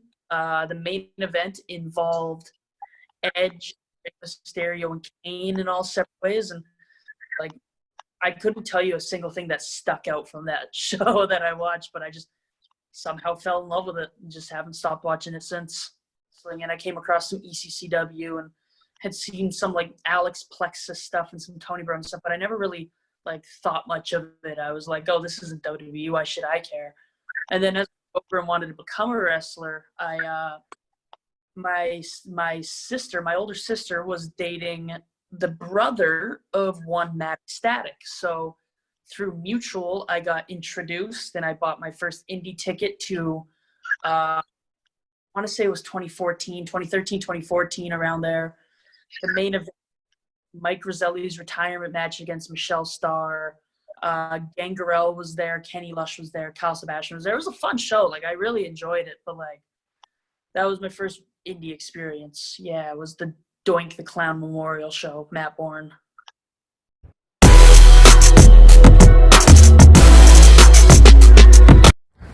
Okay, so you were attending all these shows and all that. At what point did you decide you wanted to actually go take the full plunge and actually get involved in the business? I remember seeing you in the crowd, actually. I think it was you and your sister, actually. My sister's the reason why I got into it. So was your sister that went in first, didn't you? Or she got you? She debuted in February of 2006 in Duncan, BC against, I don't know if you've heard of her. Her name is Becky Lynch. And Lindsay, Nicole Matthews, was training. They brought her in a little early because Knox had no one to work. And she took her and Veronica Weiss, and they went over to the island on the weekend in February. And Veronica refereed Nicole's match, Nicole refereed Veronica's match on a Friday-Saturday loop of Campbell River and Duncan. And that was Nicole Matthews' first match. And she was the reason why I started volunteering on shows, because if she could do it, then I know I could do it. And I also was, I wanted to be with her in her journey. I was very proud of her that she took the leap, because she wanted to be a wrestler more than I did in regards to, she wanted to actually wrestle, you know what I mean? But she was just a super fan like I was. Her first show was Pack Up 03, when Idol made the Cinderella story to the semifinals, and Scotty Mack defeated Bryan Danielson. That was her first show, and she was hooked too.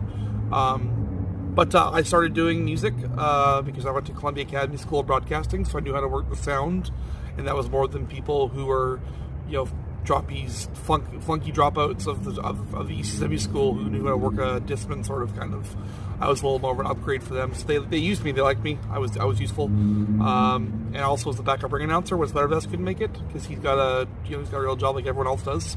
So I was actually the ring announcer for Pac Cup 07 when Kyle won, and I ring announced that show because Spider-Vest couldn't make it. So that was my kind of job, and then I started training with the company shortly thereafter after that Pac Cup actually. And then I debuted on shows in May of 2008 when I managed Scotty, who was the Canadian champion at the time, and he wrestled Aaron Bolo. I think I was really lucky in my transition because I know my place. Like, I didn't go into being an owner thinking that I knew everything about wrestling. I went into being an owner as wanting to help the company succeed. And if I have any like feedback or anything like that, I say it as a fan. I don't pretend, like I don't throw my weight around as anything more than a fan that is an owner. And it helps me having the relationships that I did with the wrestlers that are currently in the locker room, especially the locker room leaders. I think it was a fairly easy transition for the most part. Yeah, like I don't really do much different now at shows other than I work the door until we close the door. Up until I became an owner, I was the one, if there was an injury, I ran to the back because I'm a nurse. So I was the one that went to help, and I was always at the shows already. I don't know. So other than the paperwork and stuff behind the scenes, I think the transition was fairly smooth for me. But I think I'm lucky because my previous relationships, being friends with the main trainers, it was really helpful. And not being a dick. Like if you go in and you're a dick because now you're the boss, I think it would have been harder. But I just have successfully just been me the whole time, and it's been okay. Yeah, I don't think I had like a specific like this is what I got to do moment. If I did, it would probably be my first live show I went to. Like, I think that's around when it clicked, but I don't know if that was like the moment, something that came organically. Like, I just started watching it, and then it grew into me doing moves onto my pillows, and then it grew into backyard wrestling, and then it just became like training and becoming a wrestler. I don't think there was a real moment that I just, like I didn't have that. I saw this person win the belt, and that was when I knew. Like, I didn't have that. It organically happened. For about a year straight, I nagged Michelle Starr, because I was already going to the All-Star shows.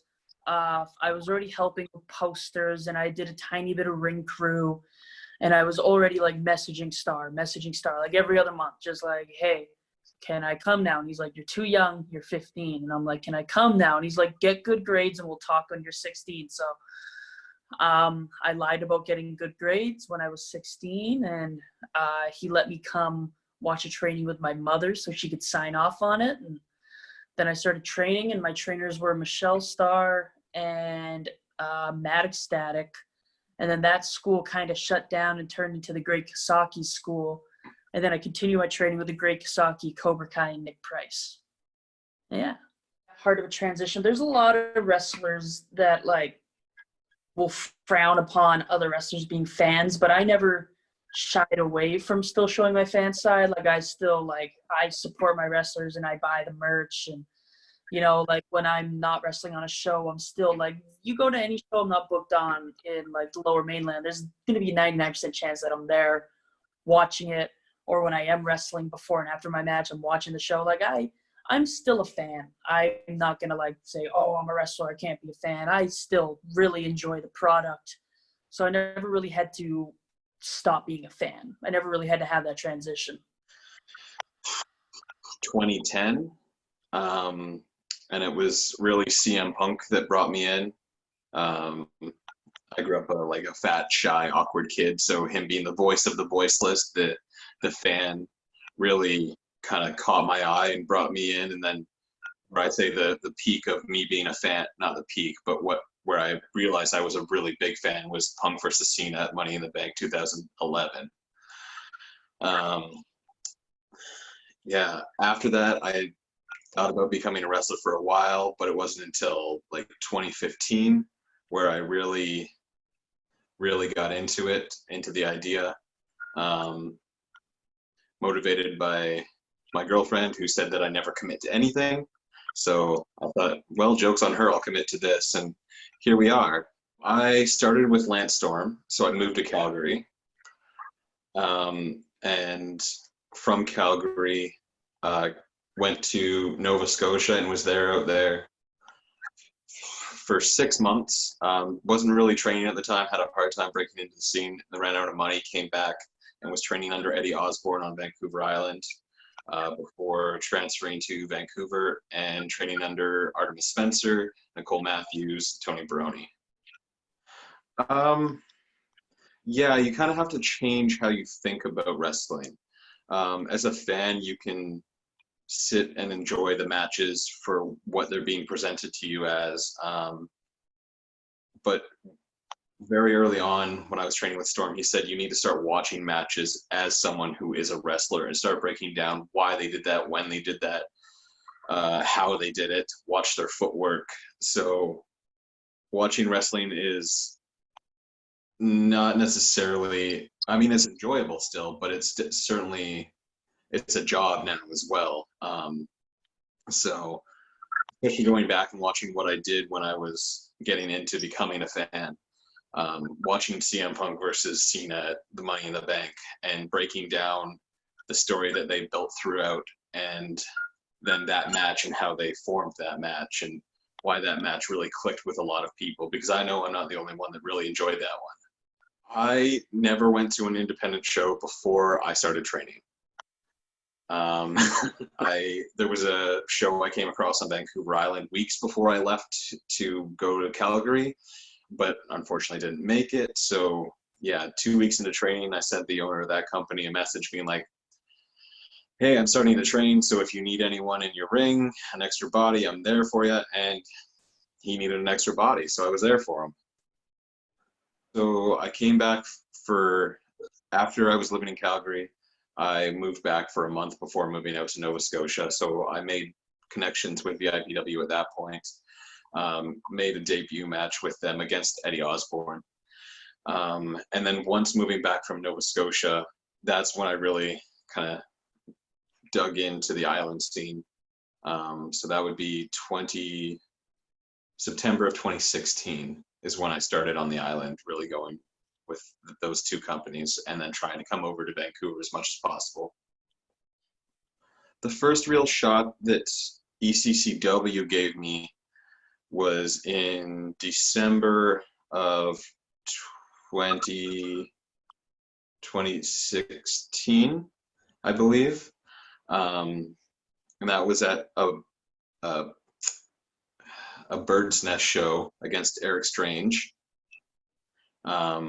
From there, I refereed for them for a while, and then they kind of did an angle of me quitting refereeing, which didn't pan out. And then I guess it was early 2017, I started joining the Moonshine Mafia.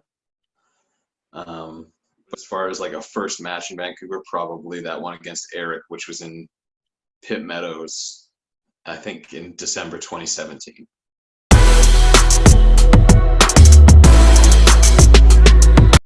Oh, right in the Commodore Ballroom. We were very proud of, Halloween Hell Houses at 08, 09, 10, 11 at the Bridgeview Hall. We were very proud of the RCC becoming a really cool place, especially for pack cups. Man, we packed that place for pack cups. To the absolute person we could get in there, fire code wise, we got them in there. We were very proud of that. But in 2013 for TLC, we had, it was LP, Randy, Baroni, and Sid. And then Cole Cabana was there wrestling Bish, and that was kind of our double main event. And people from Live Nations were there, and they were blown away by it. They thought it was this fantastic, undiscovered gem of local talent. And, yada, yada, yada. We're in the Commodore Ballroom in 6 months. And then that was January of 2014, and we've been running there twice a month. Sometimes twice a year, sometimes 3 times a year now since 2014 in January. And it's 2020 now. We've run there, we've had 13 events there, including 2 two-dayers and a Lucha show at 16 shows, and we've sold out 95% of them, and the ones we have is because we're part of a weekend, and it's instead of a sellout, it's 95% capacity and 90 capacity, and so the amount of talent we're able to bring in, and people I'm sure we're going to talk about in a minute, of people that you see on your TV, no matter what you're watching, they're everywhere. They've spread, and we've done a great job of either making talent or bringing talent before they're huge, before they get huge, and giving local, customers the chance to see these stars to be right before they're stars. That whole Commodore experience, man, that's the biggest accomplishment, and it's not even close. How did the Commodore shows, was it one of those, how did that play out? Was it the actual Commodore, the people from... Live Nations, they employ us. They give us a contract, and they hire us to come as clients to work in the Commodore Ballroom. So every other venue that we run, we go to the venue, we pay the upfront, yada, yada, yada. For this one, we are hired by them. There's a budget. Once the budget's meet, there's a contract signed, and they get a certain amount of revenue, we get a certain amount of revenue, and that's the way the contract is. It's way different than at a building. We get all of the revenue, but we also eat all the costs. So there's no really quote unquote risk. Where it's pretty cool. We're a band, kind of. We're an act. They're bringing us in like we would be if we were the Beatles, whatever. It's weird when you step back and look wow, we're being brought in like a touring band would be brought in. We're not on the hustle. I love being on the hustle. I think it's so indie. It's so DIY type thing. But it's also kind of cool to be thought of as in this high regards by someone as big as Live Nations. As a wrestler, I think I was getting to wrestle in Tokyo at the Corkin Hall. I actually got to do 10 tours in Japan for IWA Japan. So that was pretty cool. I mean, for me, going to South Korea, that was cool. So I guess international travel, big achievement for me. I think I could have done more in wrestling. But like I said earlier with another part when I talk about Scotty a bit, I think being involved in local wrestling held me back, and I turned down lots of other things where I could have gone places because of that. Maybe because the money wasn't great, or I needed to stay here to keep wrestling going here. I think I sacrificed a lot to keep wrestling going here for sure. Like I said, overseas restrictions. Before overseas happened, I was we were having ECW, and Dr. Luther was here, and he was a big star at FMW, and I always wanted to go to Japan, and I always wanted to go there, and I just couldn't figure out how to get in there. I guess that was the late 90s, and finally I reached that goal there. I had to get myself over there, and I get brought over there by them. Sorry, not get over there. And that was probably my biggest achievement. I think my biggest achievement is yet to come. Being my age, at 51, almost 52, I think I'm going to step in the ring one more time. I want to be one of the only wrestlers to wrestle in 5 different decades. I wrestled in the 80s, the 90s, the 2000s, the teens, and if I get into the 2020s here, 2021, 2020, that means I've had a match in 5 different decades. So I think, you're hearing it here first. I think you're going to see me in the ring sometime this year, in the match, not just a Battle Royal appearance. You're going to see me in an actual physical match. Probably, it could be a tag, but I prefer singles matches myself. And I don't know which company's going to be for. It could be for my own company, All Star. It could be BCCW. I know there's some talk about having the OG member of God go with the new gods. I've kind of pitched that out there, and that may happen. Who knows? But I think if I could say I've wrestled in 5 different decades, there's not many guys that could say that. That'd be pretty cool. My biggest goals I've achieved so far would probably be the main event of Ballroom Brawl, both night 2 earlier this year, Ballroom Brawl 13. Those would probably be the biggest achievements, because it was a year ago that I was a last-minute addition to the card because they needed to fill a spot. And a whole year later, I'm getting trusted in this big spot. So that to me was it was a real testament to what I had achieved in a year, both personally and professionally.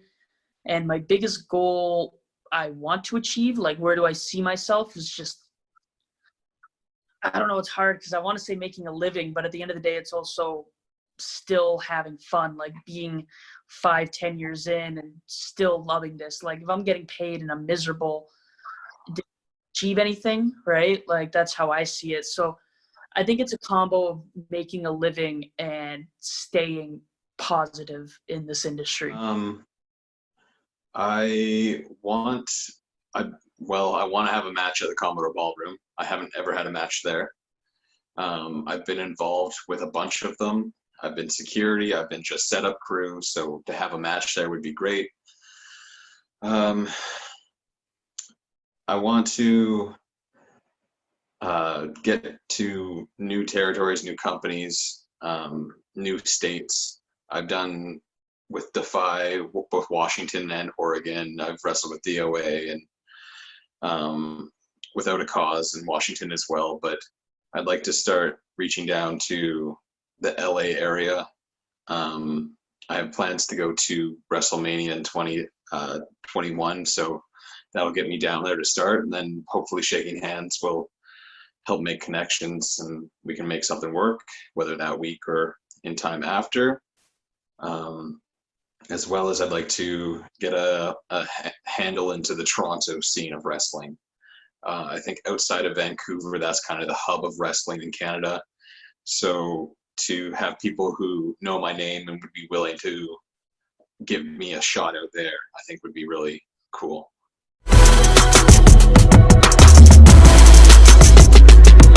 Right now, like the Commodore era, they never before us, nobody did Commodore shows. Nowhere close to the Commodore crowds. I don't care. You know, I know people love the Attitude Era. I hate 1999. I think 1999 is garbage. I think the Fed was garbage. I think WCW was garbage. I think ECW was garbage. I think it sucked. I've seen tapes of local wrestling. You know, God bless them. Not my cup of tea. And business-wise, they didn't draw the Commodore. I just straight up facts. You know, so you know, business-wise, right now. You know, I would argue that when Wise Pro was wrestling, that was another real big money-drawing company. But, you know, I would say the Wise Hall Wrestling has kind of taken the void. And Wise Hall and Glam Slam kind of picked up where they left off. And that void for the alternative in Vancouver, they do awesome. They're great. So, to me, I'm not saying they're the same company, but I think they kind of have the same target demo. So, I would say from the start of Wise Pro, maybe that would be where the absolute peak was, because we were still selling out the Commodore. We were still running the RCC and doing well. You know, that said, the last 6 months we've drawn the best we've drawn Sapperton consistently. So, you know, I think it's all about peaks and valleys within the general boom period that is the Commodore period. And local wrestling's never been better. It was probably around 2014 and after. It's when ECCW started their Ballroom Brawl shows.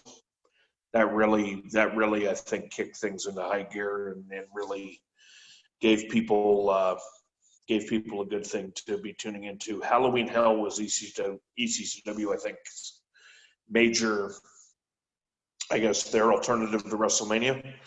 But then when the Ballroom Brawl started, they really became it, and it really, really stood out. A lot of talent was coming through. Dalton Castle, of course, has been Ring of Honor. Brian Pillman Jr., they had Kevin Sullivan, Brian Cage. Just absolutely amazing. And I think probably within recently 2014 after, it's really kicked up. Defy Wrestling down in the States, they kind of started, you know, they've been about 3 years now, and man, it's really impressive what we got going on. I don't know, it's hard. I think that, like, for locker room wise and just genuine talent wise, I think that right now is a really good time to be a wrestling fan, because if you go to any show across the Pacific Northwest, you're probably not going to be disappointed. The crop of wrestlers and the shows that everywhere right now is putting out there is pretty good. Like, I would really like to be a fan right now for the caliber of wrestling and production that you get to see. But like, I was a fan back in the day, and when hardcore matches were more hardcore and there was more blood and guts, and like, I remember things like Bishop and Ice facing Cremator and fuck, I don't even remember who he was with in like a barbed wire match where there was and like that was fun. And where people were, it was more of like an attitude era of local wrestling, which was really fun. But I think talent wise and genuine wrestling wise and overall locker room experience, now is the best time to be a fan or to be involved in wrestling. Discovered the local scene till now, I would say the best time I've seen it would be right now. I can confidently say, like, I've always enjoyed the wrestling in the area, but right now, just, man, I find, like I said earlier, like I go to all these different shows when I'm not wrestling, and I find enjoyment from every part of every show. Like, it is really at a point right now where I think there's something for everyone out here. And I think this is very good time. I would say now, I mean, yeah, right now, there's so much talent. And there's still so many people that haven't been brought out to the scene, especially within the Lionsgate Dojo. There's a lot of talent there that hasn't really shined, but will get their chance to shine. So now, yeah.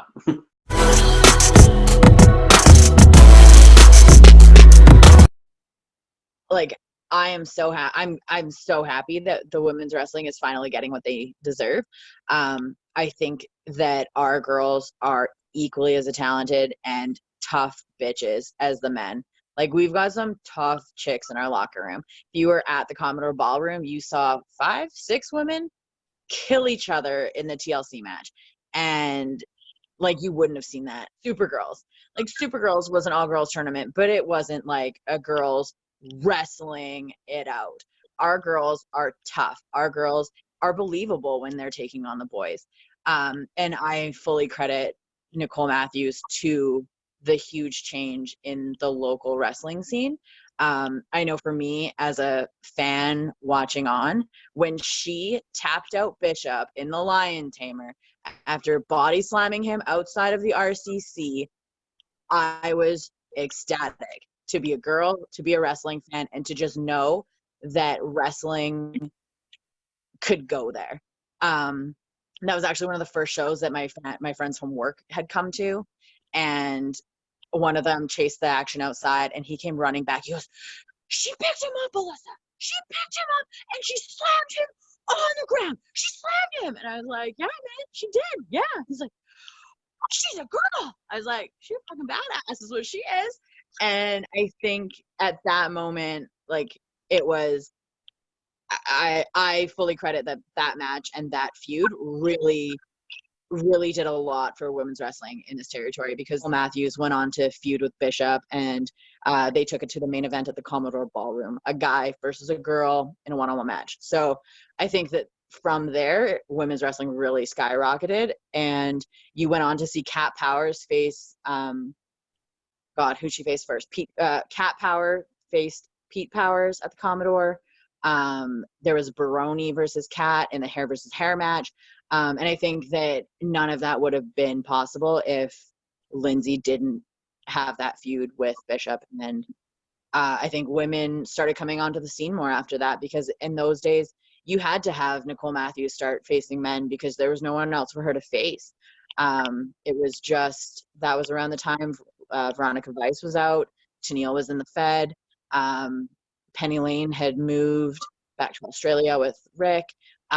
So it was just every day, every match was going to be Casey Spinelli and Veronica. So they had to move on and start wrestling with dudes. And then Spinelli moved back to Ontario, and we got Kat.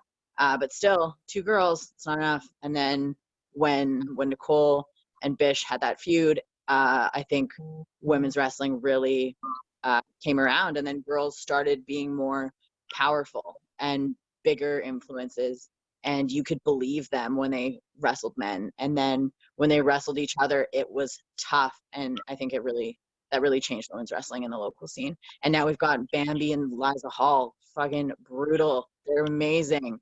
They can take a hit, and you know that they can take a hit. You saw them kill each other, and Kat, like incredible. CVE, Rhea on the island, Scarlett and Abbotsford. All of them, they just do incredible things, and it's really, really empowering to watch as a fan. Nicole Matthews held the company belt, not the women's belt. She held the company belt, and that's like the first time a woman's held the belt definitely in local wrestling, but I feel like in pretty much all big time wrestling, that was the first time a chick held the company championship. It's pretty sweet. I absolutely love where women's wrestling is at. Like, I've known a lot of people that absolutely hate the women's wrestling revolution. Like, they don't get it, and the people are like, oh, well, it's not realistic. Like, I've been in the ring with Bambi Hall. I've been in the ring with Liza Hall. I've been in the ring with Ray Von Slasher. And a lot of the guy wrestlers that I know that say, oh, it doesn't make sense. And I'm happy it's at a point where they can main event. I'm happy that people are finally starting to see, like, it's not women's wrestling anymore. It's just wrestling, you know? Like, if you were to tell me to list my top 5 favorite wrestlers, I wouldn't go, oh, male wrestlers or female wrestlers, because in my top 5 favorite wrestlers, I would say 2 to 3 of them are females. Like they're on the same level, and that's the point where I want it to get to, is where, like, you don't have to leave a show saying, oh, there was 2 women's matches on the card. Like they may have a women's tag and a women's single. I'm hoping all wrestling, where you can go to a show and someone like Liza challenging for the Canadian heavyweight title, or, you know, like Nicole already won the ECCW championship. Stuff like that, just more normalized, I hope, is where wrestling's heading in general. I'm very pro-equality in wrestling, but that's also because I'm smart to know that just, like, sexism isn't in wrestling anymore. It's not a sideshow. It's not a bathroom break. I think there's a very good progression of the women's wrestling, especially here in BC. We have a lot of very, very good female wrestlers in the scene. Obviously, Nicole Matthews, who was also a Shimmer champion, so has traveled all over the U.S. with that company. But yeah, God, I don't want to say you can only go up, because it's just, they continue to go up every time. Every time I see a female match, it seems to be better and better. And God, there's more and more females, I think, inspired by that. So we'll have more female wrestlers to come into the scene to build that scene up. And the scene has a tendency to weed out the weak and the people who don't really want to be here. So only the people who really want to be here and to make their mark in BC or the world. I heard a major critique from Ballroom Brawl night 1 to night 2 that night 1 didn't have any women's matches on there. So I believe that the women is a draw.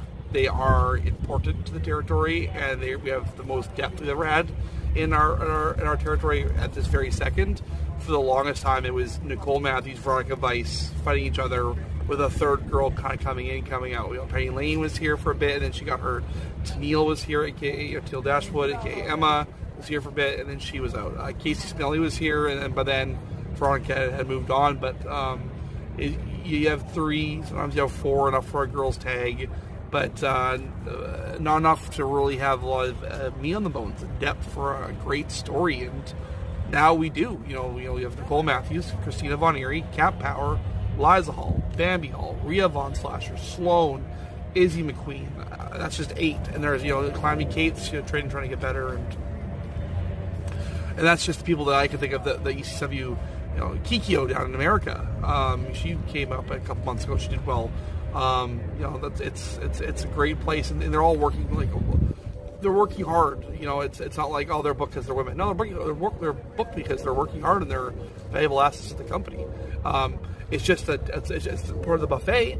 They're a different part of the buffet like everyone else is, but not in a, well, we have to get them on the buffet, because a spoiled part of the buffet you get to take away and you move it in for something else. They're very valuable assets to the company. there's 2 female matches tonight out of the 7-match card, and there was there's going to be females are going to be part of 3 different matches on the Ellis 7-match card, and they can wrestle guys, they can wrestle in tags, they can wrestle each other. They're just members of the roster, and they're doing great. It's great to see. If we ever want to do the vaunted 8-woman single night tournament, we actually could. I think it would be, if we want to do a female Pac Cup or whatever, we could, because there's enough. It's very doable. I think women are amazing now. Like, I've always been a champion for women's wrestling. I've always promoted women's wrestling. I always make sure the women's match at every one of our shows, even from the start. It might be the odd show if it wasn't. But, and I've promoted all women's shows. I actually enjoy promoting women's shows more than I promoting men's shows. The only thing is, women's kind of a niche audience, like a specialty audience, and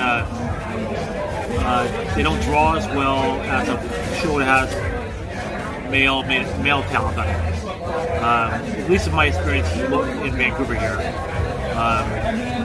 I started, when I was running ECW, I started a thing called Super Girls Wrestling.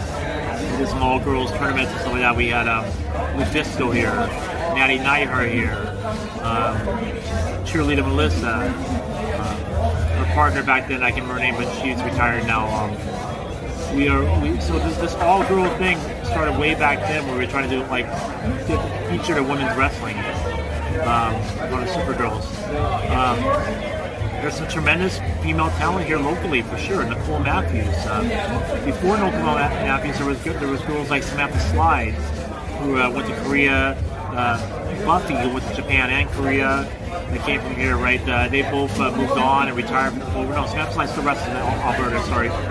But Buffy's moved on. There was Madison. Madison was the NWA World Ladies Champion, who came right from here.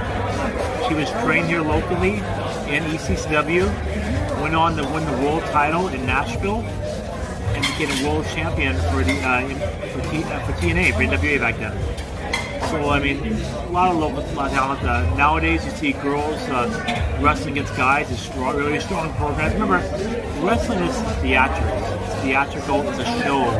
It's a presentation. For guys to be bent out of shape because they got beat by a girl, I mean, I don't care who I get beat by. As long as getting paid, it's all that matters. As long as people are into it and they're involved in it. I don't think people nowadays care whether a guy beats a girl or a girl beats a guy. They just want to be entertained and have a good storyline, a good show. And the women today are top notch out there. I mean, look at Becky Lynch, amazing worker, who got one of her early starts here in Vancouver, and Nicole Matthews should be further than she is. I mean, she's the unsung hero here. She's broken a lot of girls, a lot of talent, and spectacular talent in her own right. And she should be signed. She should be somewhere. I always thought she should be. And I thought when she got that Mae Young Classic, that was the next step for her. Because she's better than a lot of girls that are there now. And hopefully someday she will be. I'm 100% behind the female talent. Sometimes they're a bit hard to deal with. Believe me, sometimes they're a bit cliquish. But honestly, if I had to take the choice for the show of male wrestlers or female wrestlers, and I was going to take it on the road as a touring show or town to town, I would take the females every day. I think it'd be a better show and a good time, and we're going to see some great action out there, and the fans will really get their money's worth. I think the women are getting great opportunities here. It depends with respect, though, where you are watching it on the local scene. With respect to Big West Wrestling and Thrash like that, usually what I've seen from them is some women's matches, but they're quite repetitive. Still great matches, but it's usually just to name a couple. There's Scarlet Black and the Vixen Jade. I think they've done the 100 matches against each other now kind of thing. But it sometimes you get that. I get that. It can't always be different wrestlers. But they try here. And with respect to it, though, the women's wrestling is amazing. Like even if it's the same people maybe a couple times. The wrestling is just incredible. I'd put it even up there, saying it's better than stuff I've even seen in WWE. You know, the talent is great, and they can hang and they just go. And there was a women's TLC match that stood out for me at a recent ECW Ballroom Brawl, and probably one of the best TLC matches I've ever seen, that probably even would put a men's TLC to shame. So it's impressive.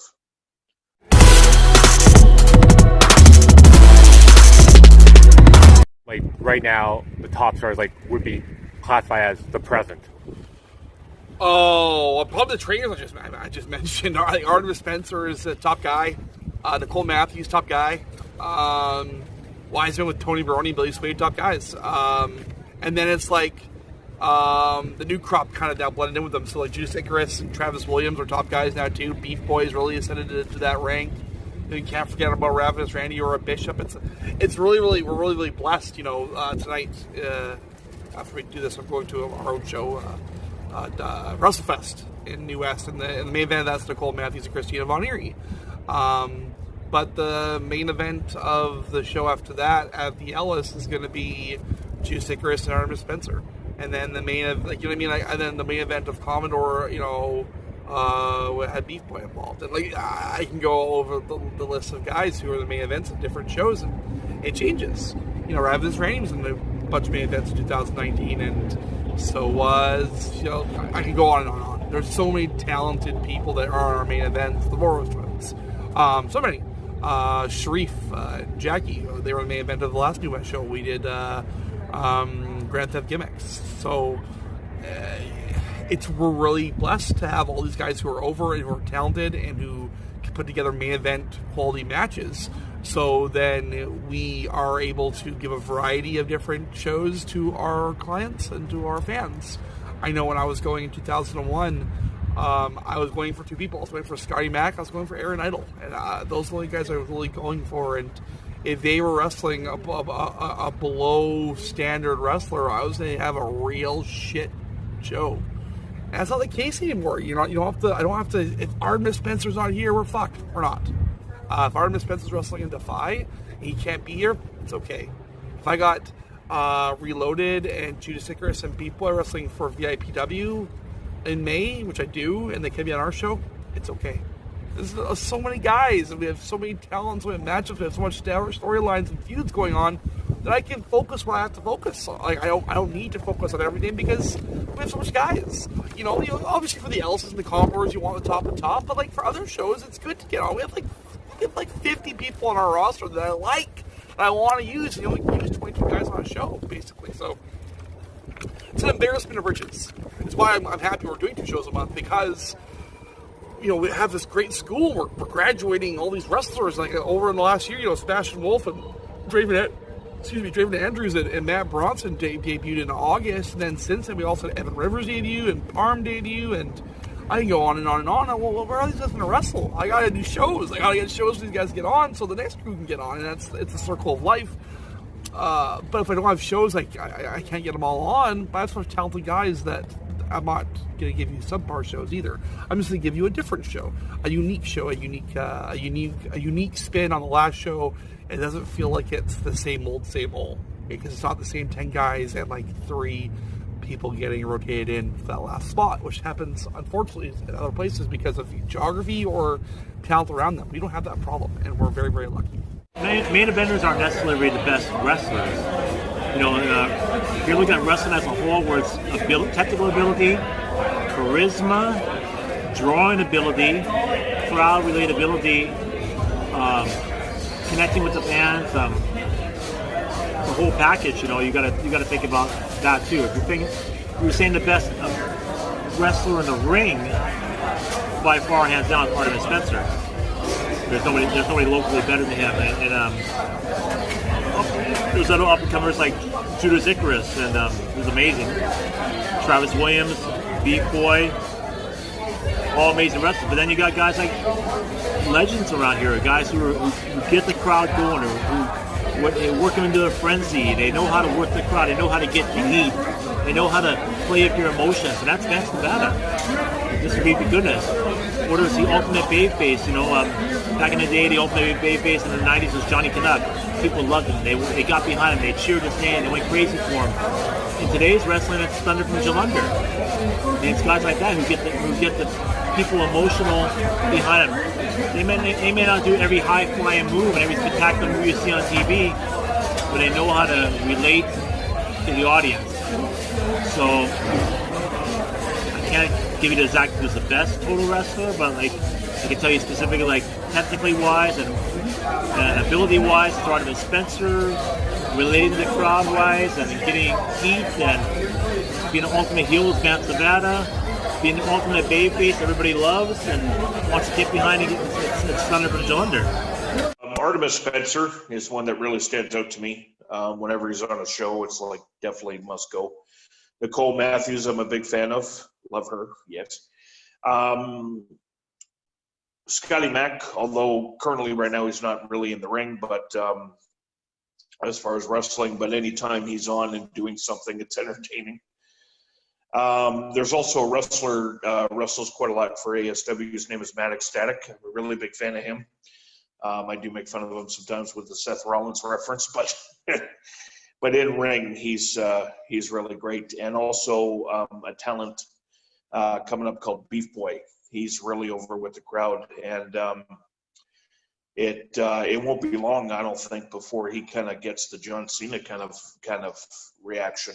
You know, when he comes out, he's really popular, really good, and somebody that I could see on main TV very soon. Souvenir cups. Yeah. If I was gonna make souvenir cups, I would say. Do you want me to tell you why? I think Nicole Matthews would be a souvenir cup. I think that she has really revolutionized women's wrestling here. I think she's done incredible things with her career, and she's a freaking badass, like in the ring and outside of it. And I think she's genuinely a good role model. So if I had a daughter, I would want her to be drinking out of a Nicole Matthews cup. I think Tony Baroni needs to be on the cup. He has his character is ridiculous, and I would want him in his velour suit that he wore at the Commodore Ballroom if I got to pick my collector's cup. He's an incredible locker room leader as well. He does training. He's really taken a lot of the newer guys under his wing. I think that he's a great wrestler, his great character work, and just all around the difference that he's made in the territory by taking the young guys under the ring. And he doesn't put up with a lot of crap. He'll call you on your shit, and I think that goes a long way. So I would put Brony on my souvenir cup. I think that Travis Williams would be on a souvenir cup. I think that he is probably one of the hottest young stars that is coming out of the Pacific Northwest. He's my boy. I rib natural all the time because I pushed to get him his first Commodore spot. I pushed to get him his first championship. And I literally couldn't tell you enough good things about Travis. And I think that he's got the world ahead of him in wrestling. And he's, again, a genuinely good kid, like a nice guy outside of the ring too, which is really nice and important to me, because as much as I am an owner, and I think that wrestling talks, I think that it is more important to be a good person, because if you're a shitty person, I don't want my belt on you representing my company. And I think, how many souvenir cups do I get? Because I think that Reloaded and the Voros twins also need some souvenir cups. The Voros twins are just so recognizable, and they are really good at promoting themselves. And I think that they're going to go far. And I mean, you can have one cup, two people. You don't even have to print two cups. You could have a Chris Voros and a Patrick Voros. Same cup, save some money. And then Reloaded, I think Sharif and Jackie are going to be big coming up as well. And Sharif is truly one of my favorite people. If you've ever talked to Sharif, he is one of the coolest kids to talk to. And again, just genuinely a good role model for people. And that's what I think. And that's, I think, really important to have on a cup. I feel like there's other people that deserve cups, but I could go on and on. I could honestly tell you a reason why everyone in my locker room deserves a cup. Currently, those would be the ones. And people to look out for. Future cups are probably going to go to Miles DeVille and Sebastian Wolf pretty soon. This area, the BC Collector Cups, the obvious ones would be Artemis Spencer would be on that cup, Nicole Matthews on a cup, Judas Icarus would be on a cup, Travis Williams would be on a cup, and Eli Surge would be on a cup. Those would be the cups I'd collect at least. There's a lot of other good names I didn't mention, but for me, like when I think wrestling, I think those people. I'm biased because I predominantly work with ECCW, so I don't see the All-Star product as much, so I don't really know their go, but I would put Judas Icarus up there, certainly Travis Williams. Those guys are both working their asses off. Beef Boy, I mean, he's, in my opinion, the most over guy in BC right now. Tony Baroni, Billy Swade, Artemis Spencer, Nicole Matthews. It baffles me that they're still in Vancouver and that they, don't have long storied careers traveling the world right now. I mean, Nicole and Artie have traveled, and Billy Swade has really helped the Filipino wrestling scene, but they're people who they just get it, and I'm very glad to learn under them. From the island, Rhea Von Slasher, I really enjoy her work. Eddie Osborne, Eddie's something special. There was a guy from the island named Nathan Legacy who I really wish was still around, and I think if he were still wrestling, he wouldn't be around. He would be kind of, the Kyle O Reilly or El Phantasmo type who makes their name here and then takes off and blows up.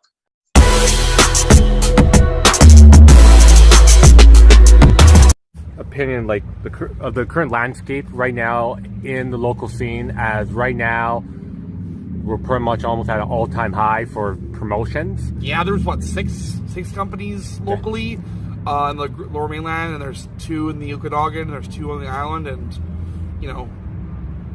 everyone's doing well. The best wrestlers are currently in 2020, like when it comes to depth. We've never had a deeper talent pool to deal with.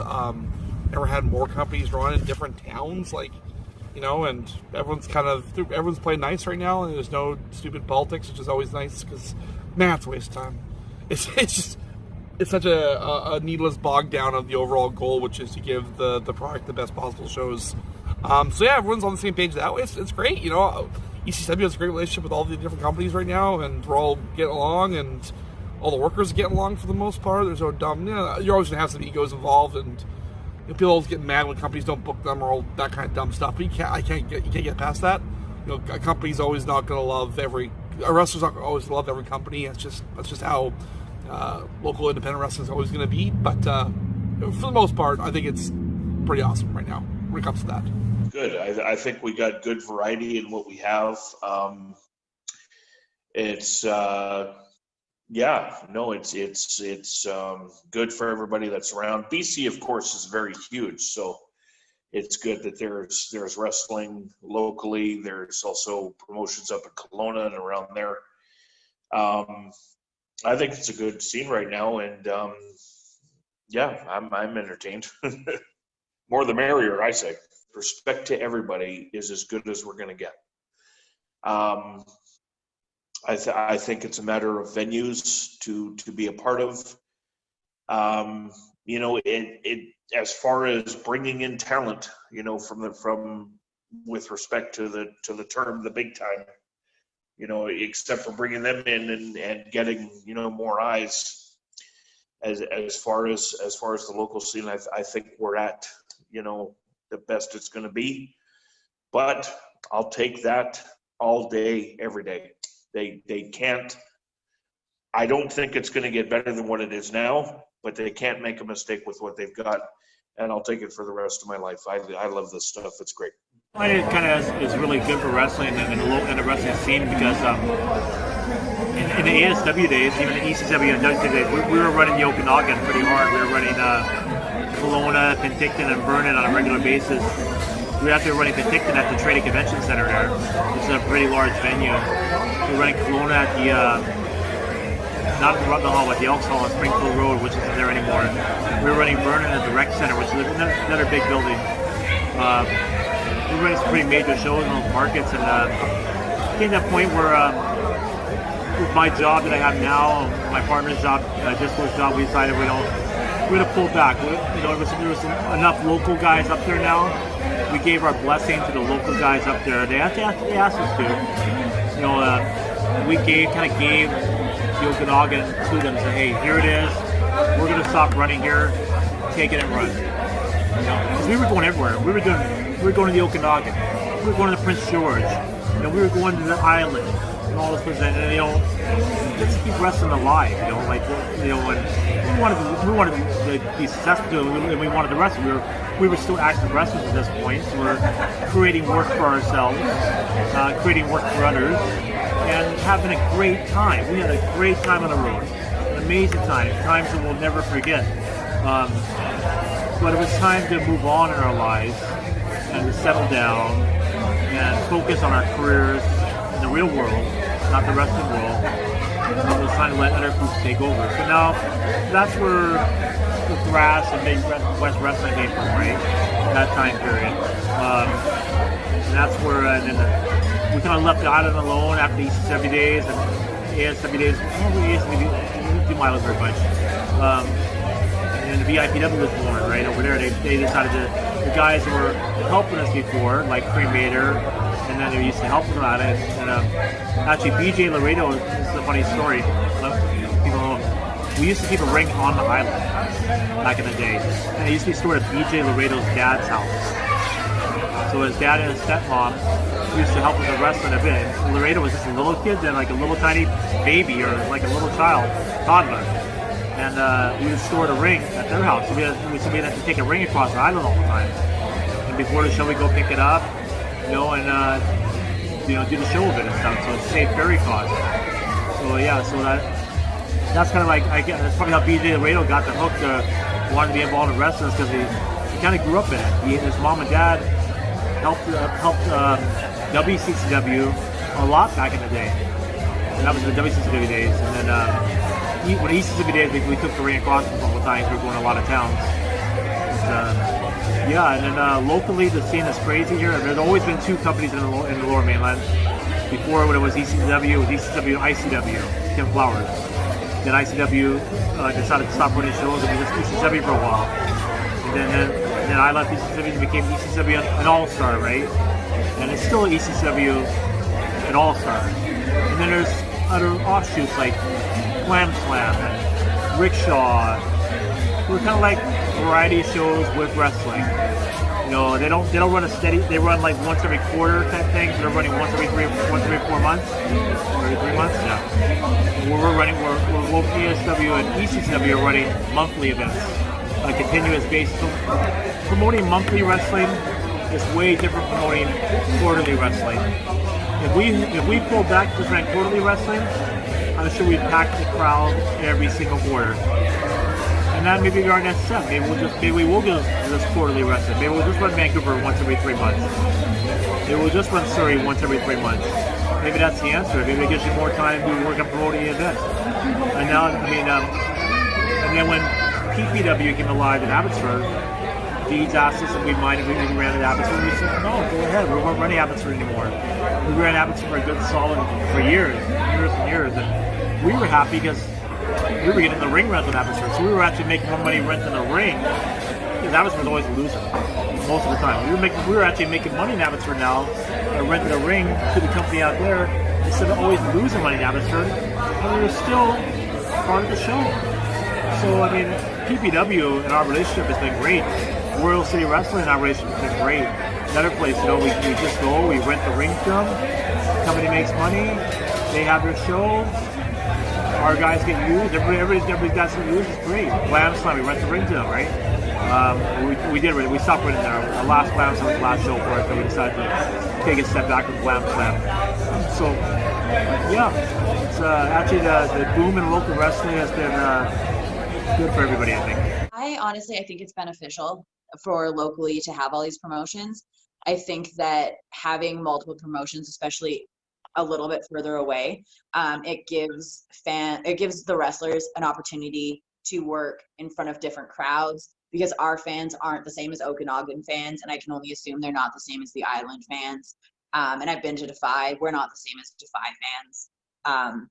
So I think working in front of different crowds is only going to make the wrestlers better, as well as having multiple promotions gives people that aren't necessarily main eventing on our shows yet a platform to still perform and to improve their craft and to keep getting better and striving to be the best in every promotion that they're working at. I think that it's also really nice that most of the promotions all are on a good page and seem to be getting along. We try really hard not to book the same weekends so that it doesn't affect the draws. And I think that when you have multiple shows, so if you can go to All-Star one weekend and then us the next weekend, and then make your way up to the Okanagan the weekend after that, and then go down to the Island, it lets you see a variety of people. And if you see someone at an Okanagan show and then you find out that they're working at our show, or vice versa, I think it helps draw fans to other promotions as well. Because if you see a show in the Okanagan and it's 4 hours to BC, but who do we have in the Okanagan right now? But you see Draven Andrews kill it with Eli Surge down at an Okanagan show, and then you find out Draven Andrews is working with Miles DeVille at our show. So you're like, oh, you know what? I really like that kid on this show. I'm going to come down and watch that show.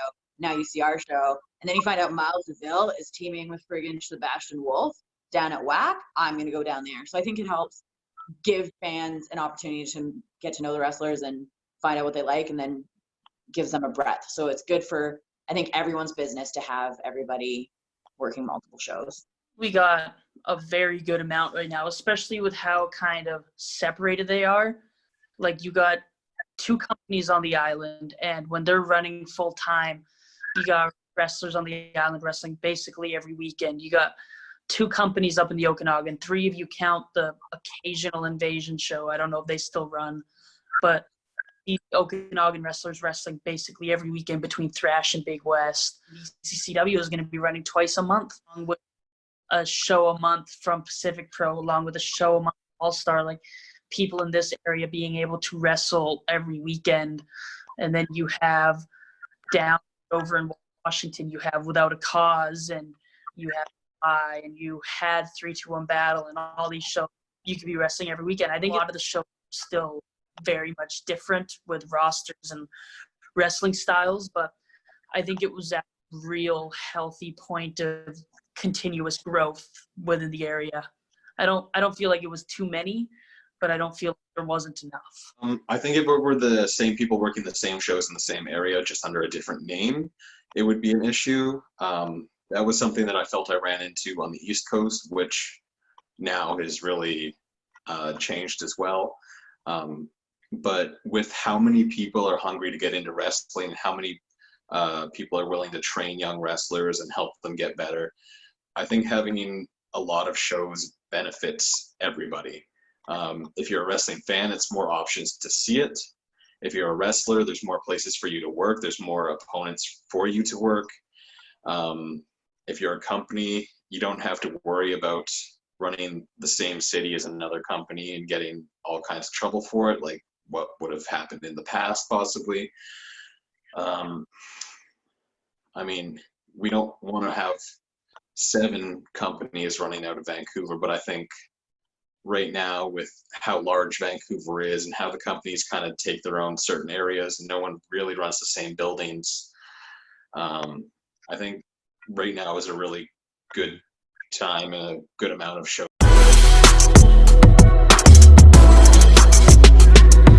How would you describe, say, if you had described to somebody that just first got into the scene, describe each promotion? How would you describe, like, what sets ECCW apart from, say Ulster, Okay. from Pacific Pro? I definitely don't watch all 10 of the companies. I don't want to come off like... I actually probably watch more of the Washington stuff than I do the local stuff because we kind of are partners with some of them when it comes to if talents coming in. Like if for Commodore, this year we had 5 names in, and then WAC in Everett took 2 of our names on the Sunday. So Jeff Cobb and Tony Devon.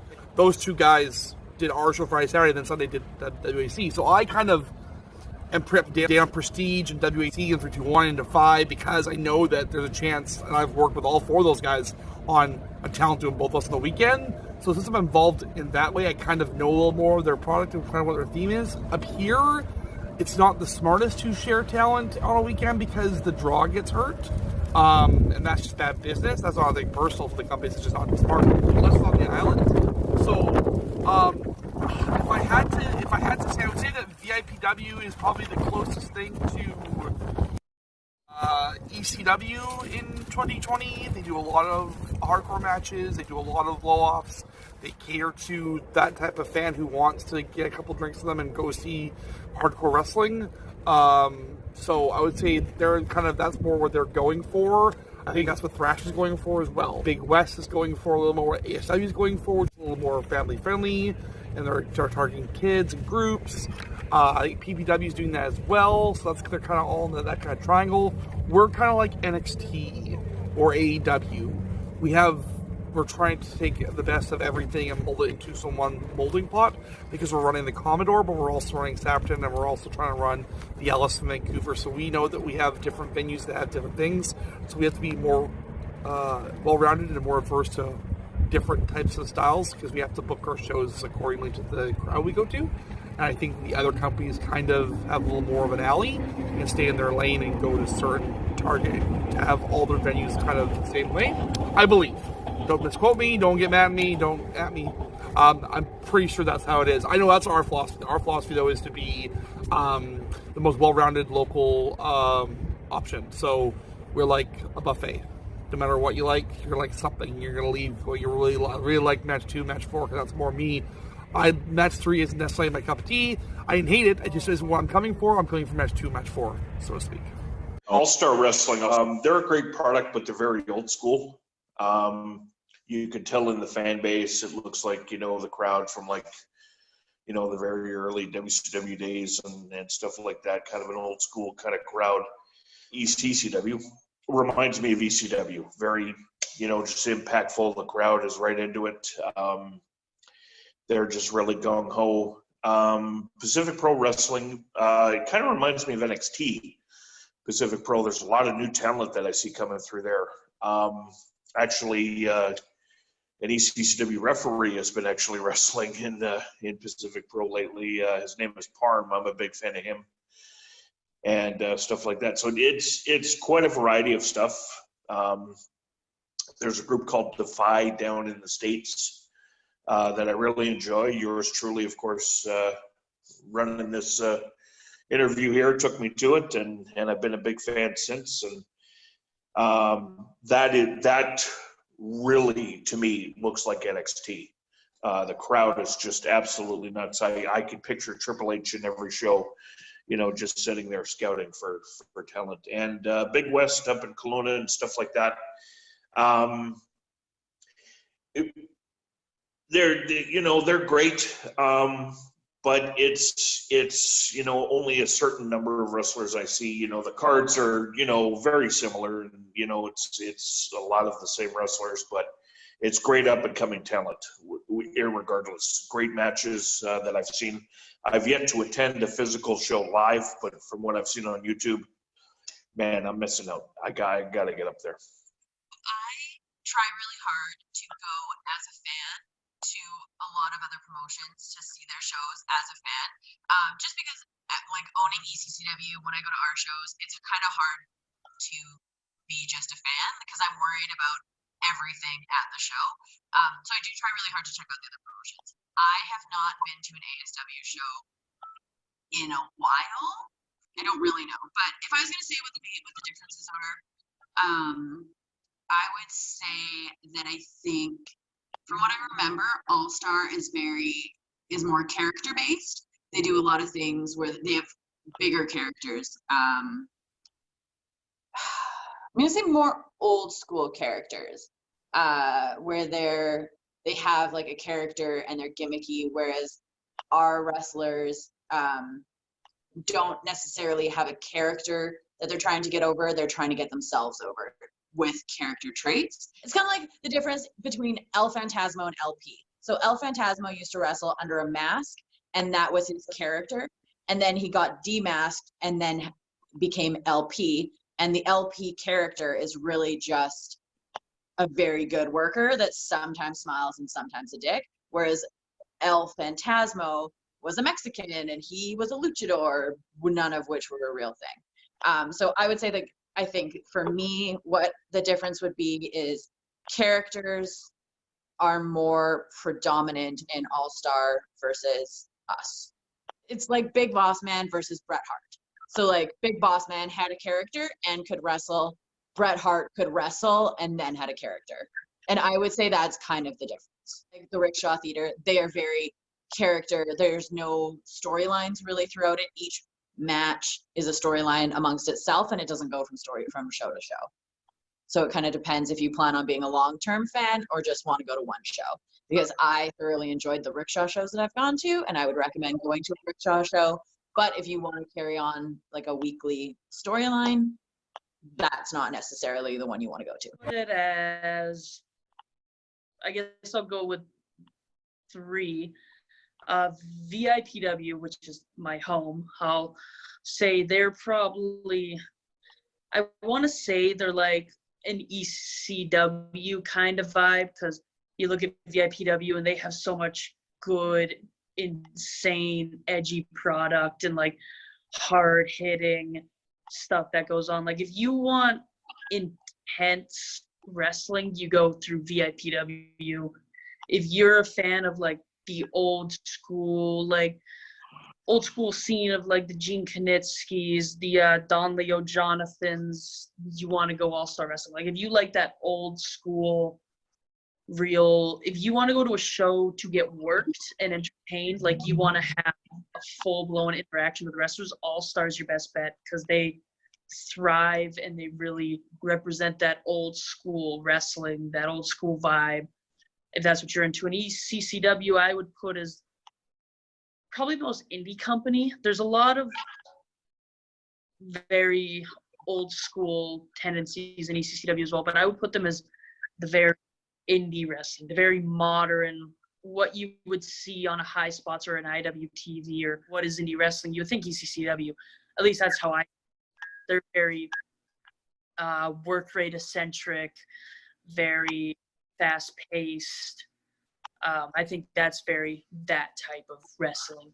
I'd have to go to each promotion to see that. I think All Stars, the company that we, myself and Disco Run, are definitely more traditional wrestling, more heel versus babyface. You know, the villain versus the good guy. You know, will good triumph over evil? Will evil to screw over good? You know, I think that's more of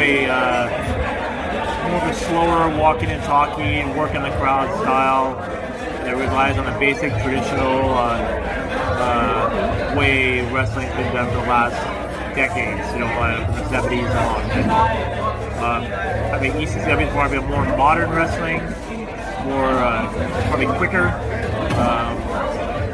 I don't think they're hardcore as much anymore. I think they've gone away from hardcore and they've gone more to quick action, featuring junior heavyweight wrestlers, giving guys pushes on their ability. They have a lot of guys with great ability there. Travis Williams, B-Boy, Judas Icarus. I think these guys are the future of wrestling. Boros Twins, you know, and they're led about. They have good leadership. You know, guys like Tony Baroni and Scotty Mack or Randy Myers are showing them the right direction and the way to go. So I think they're more of a modern type. Maybe not necessarily good versus evil, but more like character versus character, or wrestler versus wrestler type wrestling. PPW, the biggest mess between both of us, traditional and ECW style. The other companies are like Glamson and Rickshaw, they're not. They're more theatrical, like you're watching a show. You know, you're watching a sketch comedy. That's what I think that is there. That's not really wrestling. That's sketch comedy with. Worst venue, Sullivan Hall, Surrey, BC. We lost the Bridgeview Hall in 2011. Sorry, 12. Spring of 12, and we wanted to stay in Surrey. So we looked around for another Surrey venue. It's Sullivan Hall is on 64th and 152. Ran there. It's small. No one came there. We lost our ass on the 3 shows we ran. There was no place to change. We were just trying to make it work. We even sold booze there one time. Didn't matter at all. It sucked. And Sullivan Hall was the biggest disappointment because it had so much potential. We had a new Surrey venue. We lost Bridgeview. We got a new Surrey venue. It didn't matter. Shit. It sucked. Our venue last Saturday was pretty bad, I thought. Worst venue, White Rock. We ran a show in White Rock at the White Rock Elks Hall. Probably one of the smallest venues I've ever ran before. So really small, really tiny. Couldn't even fit 80 people in that place. That's definitely one of the worst. Camelot River has a venue. Camelot River, it's the Eagles Hall there. Very tiny, very narrow. But there was one venue, oh God. I literally felt bad for it was ECCW. They had to go to this one venue downtown Vancouver. I don't even know what the place was called, but man, I felt bad for them. I literally wanted to go to Scotty Mac and say, hey, you know, you got, you know, I get you got to find a place, but you guys are better than this, man. Holy. The ring was, yeah, I mean, really, you couldn't even go off the top rope with a move. Just the way they had it set, and bathrooms were porta potties, and just, I walked in there and I felt so bad. I'm like, holy. But I will give ECCW credit. They made it work with what they had. The worst venue? Oh, there was a place in like Poco. I didn't like that one. There was like, I want to say it was like a Legion or something in Poco off Shaughnessy. You had to go down a hill. It was on the left. I didn't really like that one. Mostly because I got lost literally every time I tried to find parking. That bothered me. Yeah. And there were no fans there. It was usually pretty dead. I didn't like it. RCC's always been my favorite. RCC is where, you know, we got the Commodore. RCC is, you know, I don't count the Commodore because that's a once every 6 month type thing. Like, that's obviously everyone's answer. But like for like monthly shows, it was the RCC was home. We ran there from 2004 until 18. I loved it there. It sucks they changed their ownership and changed their choice on who could be clients there because we're not Russian, so they want to go more Russian based. And you know, I can't get mad. It was what it was. But it sucks. I miss it. Hopefully the Ellis, we debut next month. This is February 2020, by the way. Next month, hopefully Ellis is already home, and I'm happy again of being home in Vancouver. But RCC will always be my favorite. It was magic in there. It really was. As a fan, I loved Bridgeview Hall. I loved Bridgeview. I didn't care that there was a basketball hoop because if you ask Natural, he will shit on that basketball hoop all day, every day. He hates them. But I think that the fans were so hot all the time at Bridgeview, and they just did some crazy shit there. And I mean RCC too. They did some crazy shit, and the fans were always really hot at RCC. But I was pretty partial to Bridgeview Hall. Best venue, obviously the best venue for wrestling is Cloverdale Fairgrounds. Always been the best venue, especially when it had the bleachers. With the bleachers, it would seat 1,000 people. And without the bleachers seats, you could cram 550 in there, 600 top. So yeah, Cloverdale Fairgrounds is probably the best venue we've ran a show in by far. Yeah. Russia Community Center for ECCW when they were wrestling there, I think by far my favorite. There was one night where Nicole Matthews had beat Bishop, use them as an example. Nicole won the ECCW title. I swear to God, you could probably put, at best, maybe 300, 400 people in that building. It felt like when Brock returned in 2012. The reaction was just unimaginable.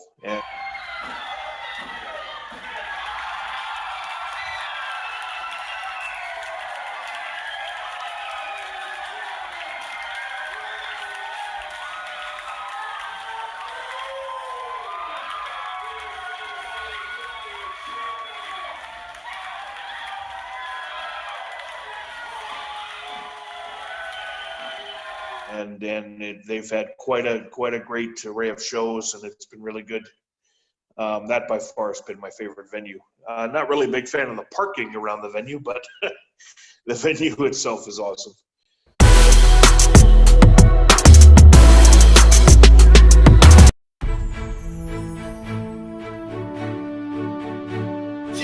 Ladies' Choice and myself, we have the tools to deal with fools. And trust me, you gotta be some kind of fool if you want to get in the ring with us. Oh my God!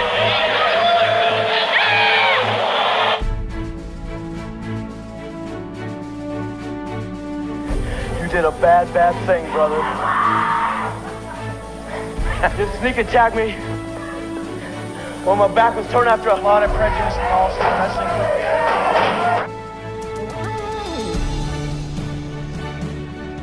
Everybody in the ECCW to take note. If you mess with the glamour order of discipline, you will be disciplined.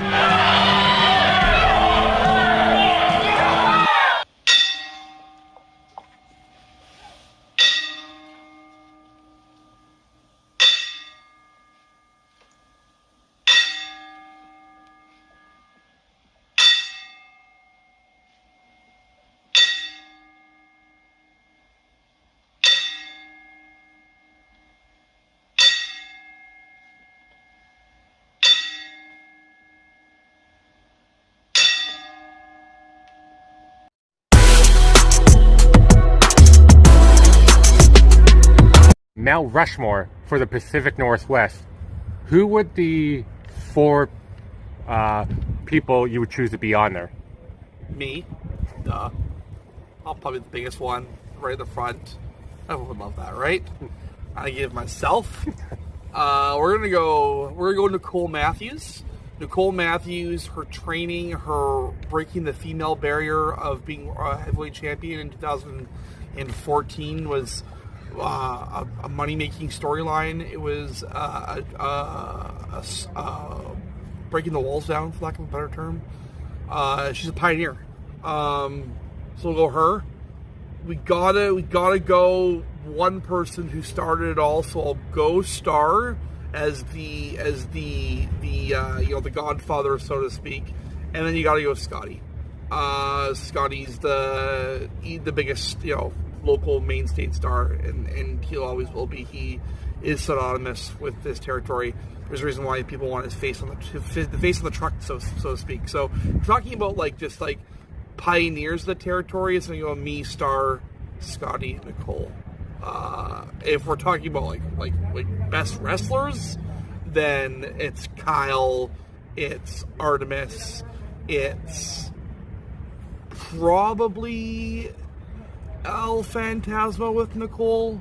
That's probably the 4 I go with for best, straight up best wrestlers in their own way. But yeah, it all depends on the criteria. I'm for sure part of it.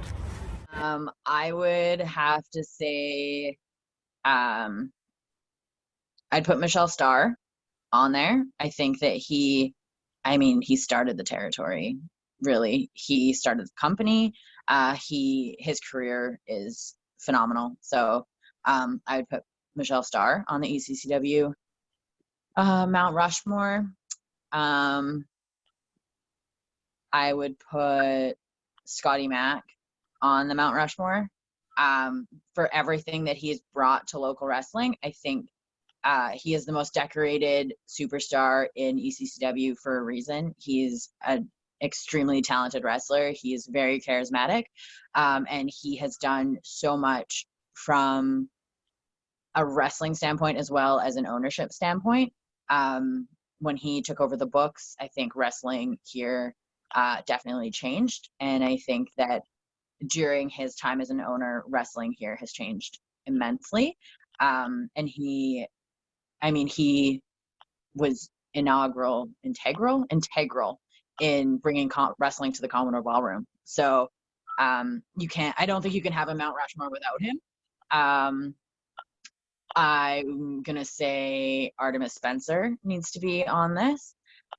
He is such an incredible athlete. He has given his everything to this business since he was like 15. I think he was 15, 16. He started training when he was not old enough to be an adult. I think he was 15 when he started training, and he wrestled as the Amazing Halo. But and he is so smart, and just everything that he does and brings to not just in ring but also outer ring with bringing up the new wrestlers. And like we have Dojo Wars shows, and he watches every move that they make in that show so that he can help them be their best version of themselves. And they start doing those shows from like 6 months into training, and then and that's like their bridge into wrestling. And he just really embraces it, and as a trainer, it's phenomenal. He leads the locker room. He's just really great. I don't think you could do Mount Rushmore without Dylan. And then I would put I'm gonna say Nicole Matthews, Mr. and Mrs. They can be heads beside each other, because she truly, in my mind, revolutionized women's wrestling in the Pacific Northwest. And she, she's had so much success in her career. She gives the locker room everything that she can. Training, she brings up the new kids. I think that those would be my Mount Rushmore for. I will go BC Wrestling Mount Rushmore. Personal one would be Michelle Starr, Cremator Von Slasher. I would put Artemis Spencer.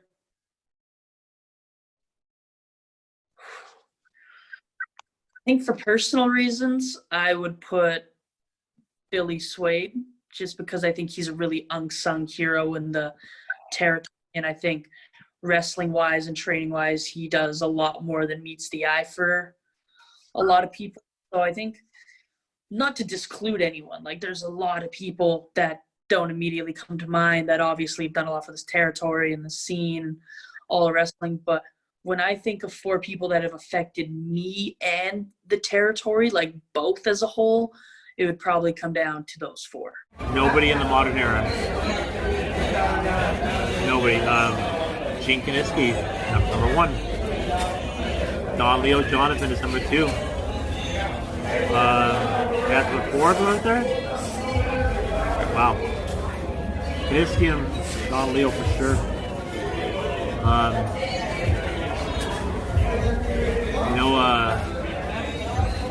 I have to leave the other 2. I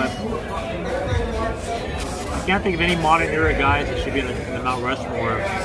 Because back then wrestling is different. Wrestling was, they were running a full-time circuit. They were drawing hundreds, if not thousands, with television and stuff like that. Guys that were here on a regular basis, not guys just came in and out.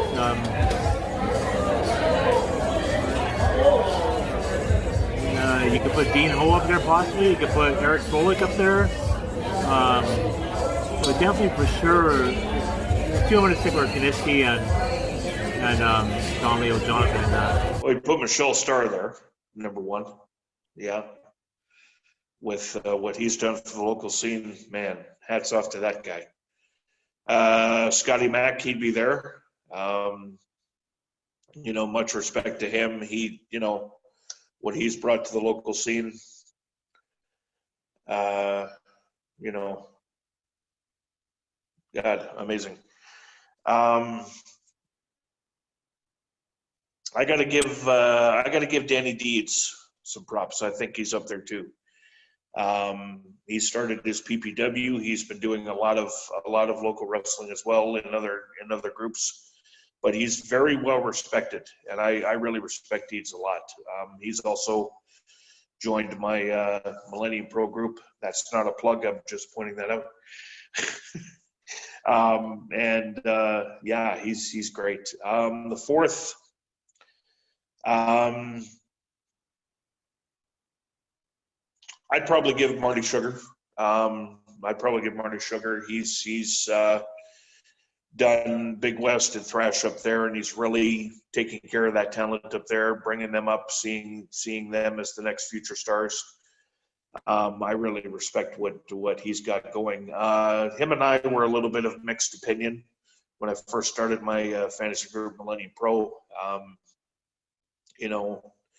One side felt it wasn't really respectful to the business, but then over time we kind of developed not necessarily a friendship, but hey, you know what, you're cool. You know what, you're cool too. So gotta appreciate him for that.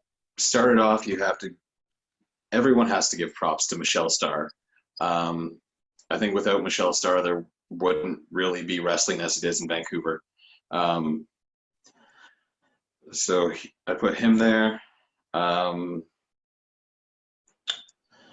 think as putting someone from ECCW to help grow the province, I'd put Scotty Mack on there. He's been doing a lot in front of and behind camera kind of thing. Give it to Kyle O'Reilly. So I'll put him on there. And I think for the future portion, I'd give it to Judas Icarus. So Star, Scotty, Kyle O'Reilly, and Judas.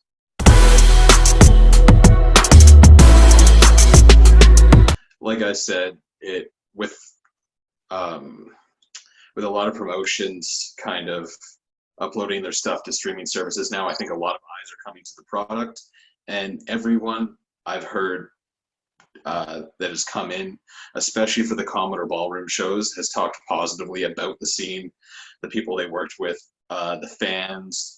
I haven't heard anyone say any negative feelings or thoughts towards anywhere in the Pacific Northwest, really. So to have that rep among wrestlers and then the product getting hotter and hotter and hotter, really, I think we're still going up. Completely just hasn't even put a dent in the surface yet. Very passionate about the local scene, the Pacific Northwest, just because of how good it's been to me. But I think there is so much untapped potential in this area. Like, I can name off 10 people that haven't even gotten a spotlight on them yet, that are literally chomping at the bit to show what they got. And you got people that are just starting to hit their strides that are still chomping at the bit to show people what they got. And there's a lot of gung-ho pride for this territory right now. And I think with all the extra eyes on us from social media and streaming services and the Commodore Ballrooms and even the rickshaws, I think when all this is done and the dust is settled from the COVID situation and everything, I think there's a good chance that a rocket is going to be strapped to the ass of the Pacific Northwest, and we are going to hit a level that wasn't even thought of in the last 10 years. There's so much more that can be done in this territory. And I think that if this fucking quarantine hadn't happened, I know we had big plans, and there was a lot of stuff that there's stuff that we still want to accomplish, and like bigger venues and bigger crowds and bigger production, bigger everything. I think there's a lot of potential down here if you can get the right venue and the right crowd. I think people are wanting wrestling, and I think that we can give it to them on a bigger scale. So I think, I'm not going to say we've only scratched the glass ceiling, because selling out the Commodore is a pretty solid ceiling to scratch, but I'd say that we're in the glass ceiling, and I think we can definitely get above it.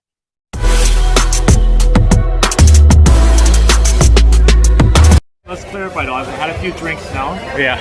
You've been feeding me shots, and now you left this question over the very end here. It's like, so I bury you guys. I see what's going on here. Okay. Okay, whatever. I'm not afraid of any of you guys around here, so whatever. Shoot. Everybody, buy me shots. The 5th shot he's bought me now. Trying to get me hammered to say bad things. I'm going to put it down so I don't say bad things.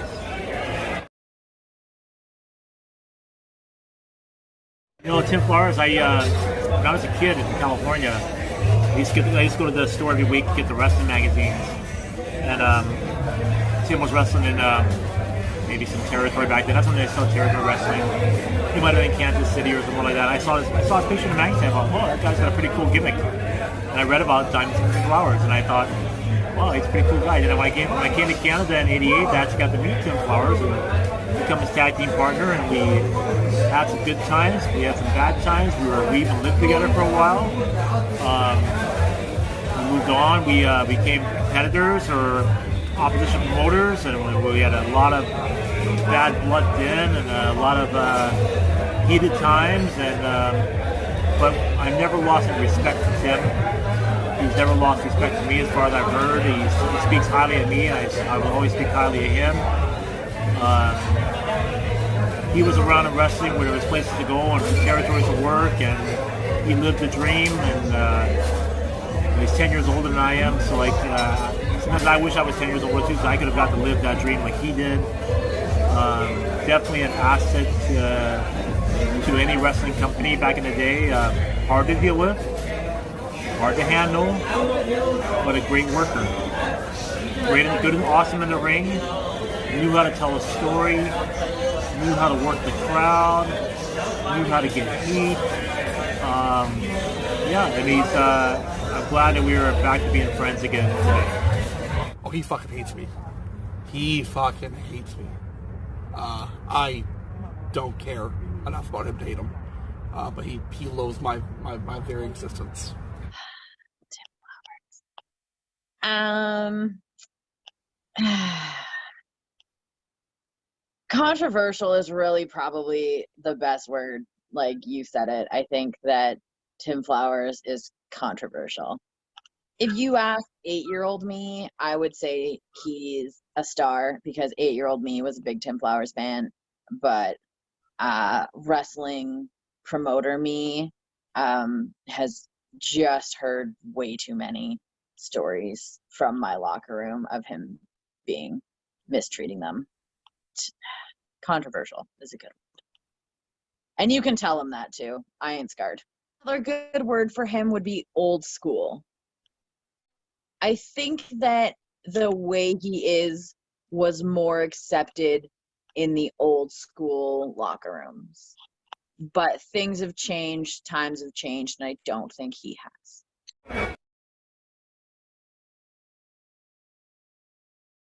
Dave Republic, very good friend back in the day. We had a falling out for a bit, but we are back to being friends again, which is good. I like that. We are in contact now. It's contact as much as it used to be, but I think we've mended our fences and we've moved on. And Dave did a lot of things for local wrestling. He took a huge financial hit for local wrestling in his days at ECCW. He bankrolled a lot of stuff, along with myself. We both spent a lot of money, but Dave definitely was a big part of the ECCW scene. I didn't know Dave all that well. Dave knew me through Scotty and me through Mary, so we've never had a curse word or anything like that. I just don't think he knows me that well, and I don't know him that well. I never had an issue with him. I know people that do, and I respect those people as well, but I have nothing negative to say about him personally. But I never really got to know him all too well. But always nice to me, though.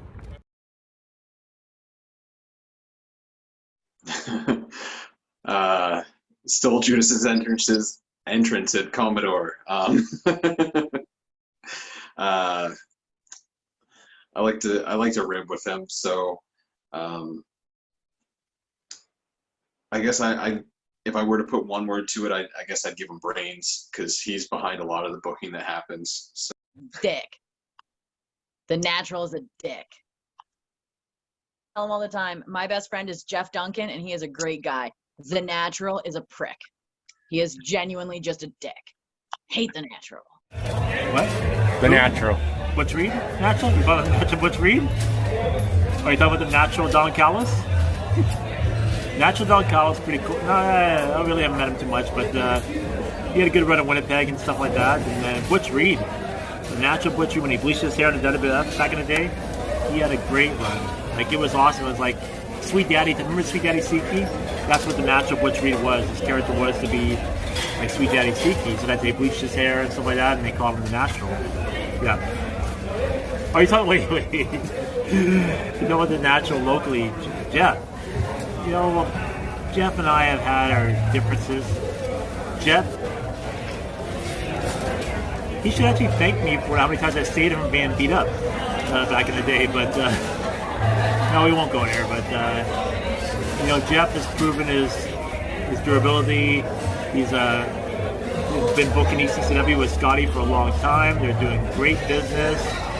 They've had some good angles. Just as I'm not personally buddy friends, I respect what he does in the wrestling scene for sure. In that way, with the limited knowledge I have of it, like I'm not around ECCW at all. Would I go hang out with Jeff and have fun? Probably not. Would I go have drinks with Jeff like I am with you? Probably not. But I mean, he has his place. You know, ain't nothing bad to say about Jeff. You know what? The Michelle Star, Mark Velios, whatever you want to call me, a few years ago, 5 years ago even, 10 years ago, would be a jackass, would say bad things about people, and but I just, right now, as I get older, I'm 51 now, I'm going to be 52 soon, I just want to, like, have peace, be mellow, wish everybody the best, and we're all fighting for the same goal, to make local wrestling profitable, successful, and viable. He's working hard at it. I'm working hard at it. Discman's working hard at it. Danny D's working hard at it. Marty Sugar, Cremator, Cody Washington. Everybody's got their own niche and their own thing they're working hard at, and you gotta take your hat off to guys just for doing that. Best wrestling managers in the entire wrestling industry, big time or independence. Good promo. Scotty Mac, you know, good kid.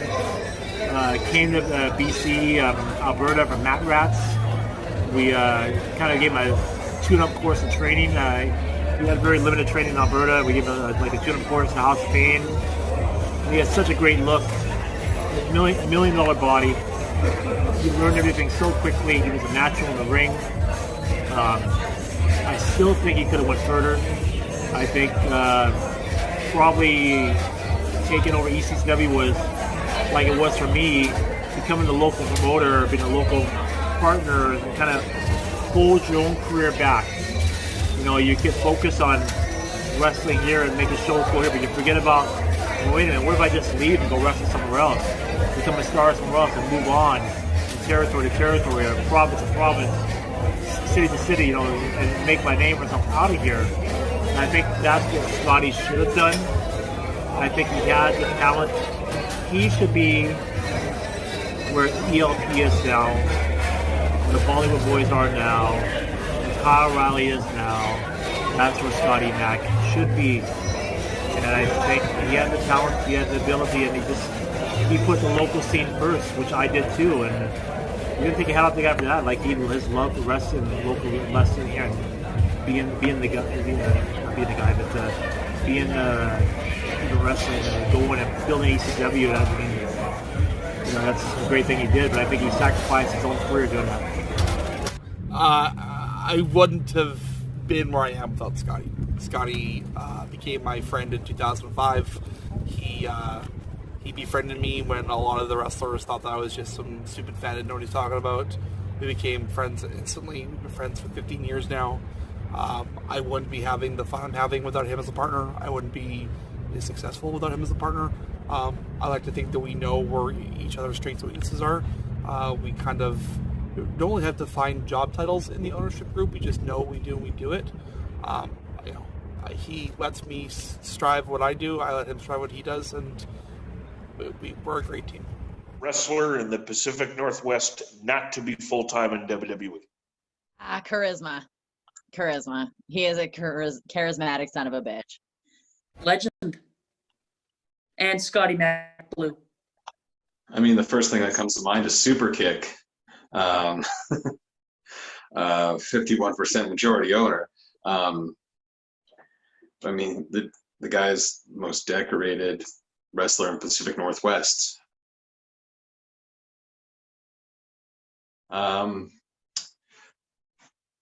I could take the easy road out and say dastardly. He's also such a sweetheart. There's no bad people in BC wrestling right now.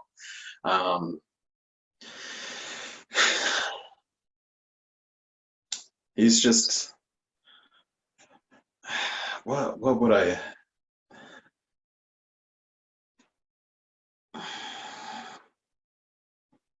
he's so full of love and willing to give it to people who, you know, work for him or even just want to chat him up. Like, he's willing to give people shots wrestling wise and could also sit down with you and have a 3-hour chat when you're having hard times in your life. So let's say sweetheart. Just a genuinely good guy, super sweetheart, and very business minded. Nice guy. He's a nice guy. Just genuinely good heart. Good for the territory that he's running Abbotsford. I wish it would have worked with us, where he would have stayed with us and would have ran Abbotsford as part of ECCW, because I enjoyed him as part of our team, but I respect him doing his own thing, and I'm happy he's happy. Danny Geese. Dastardly, Danny Geese, Trevor Eros. Well, that's his real name, Trevor.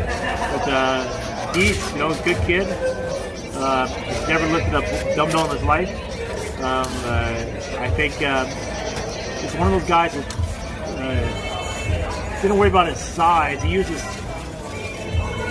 a good talker. He's got good characters. He's kind of the guy that gets under your skin in the ring, right? As a character, behind the scenes, he's a smart kid. He's making Abbotsford go. He's working hard. He's trying to make wrestling go in the Fraser Valley, and man, it's nothing bad to say about Danny Geese. Danny Geese is trying hard, working hard. He's hustling.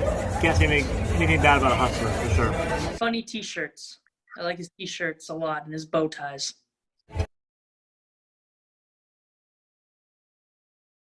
Disco Fury, my best friend, Disco Fury. We've been partners from the start.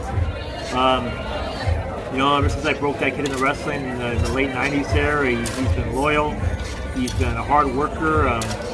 He was one of the first guys, even as a young age, who let him drive the van, the ring trailer. I was going on Japan tours and Korea tours, and I was the driver of the van, so someone had to step up, and that was Disco. He would drive the van and trailer. He would go from town to town as a young kid. Such a big responsibility put on this kid's shoulders to take the ring from town to town, to run the shows. Him and his wife would do ticket sales, and his girlfriend at this time.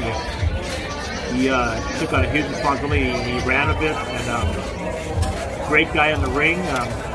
He went to England for 6 months and wrestled over there. I don't know, probably I didn't know that. He wrestled for All Star Wrestling UK. I went there for a short time. He went there for a long time, and he wrestled the top guys in England. He hung out with Jake Roberts a lot there. Wrestled lots of shows with him. He's been to Japan a few times. He's a family man. He's a great dad, great husband, and no one could ask for a better partner and a loyalty and a loyal friend. Rather call him my friend and my brother. Disco Fury's awesome. Real 70s guy.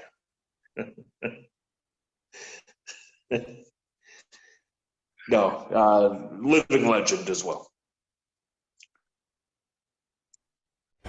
Chops, stiff chops.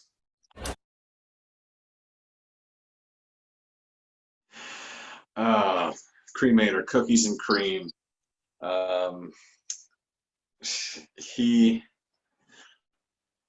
It was in BIPW that I had my first match in BC, fresh off of training at Storms Academy. I mean, I had a couple matches in Alberta, but we don't talk about Alberta. But they like to give the young guys the opportunity, as well as, you know, I don't want to say letting the old people prosper, but giving the spotlight to people who have been around. So VIPW was where Michelle Starr had his last match against Eddie Osborne in Nanaimo. And like, yeah, not only is Cremator behind VIPW, but Rhea Von Slasher and BJ Laredo are all involved in that. There's more behind the scenes, but those are the in-ring talent. But if I were to narrow it down for just Cremator, he's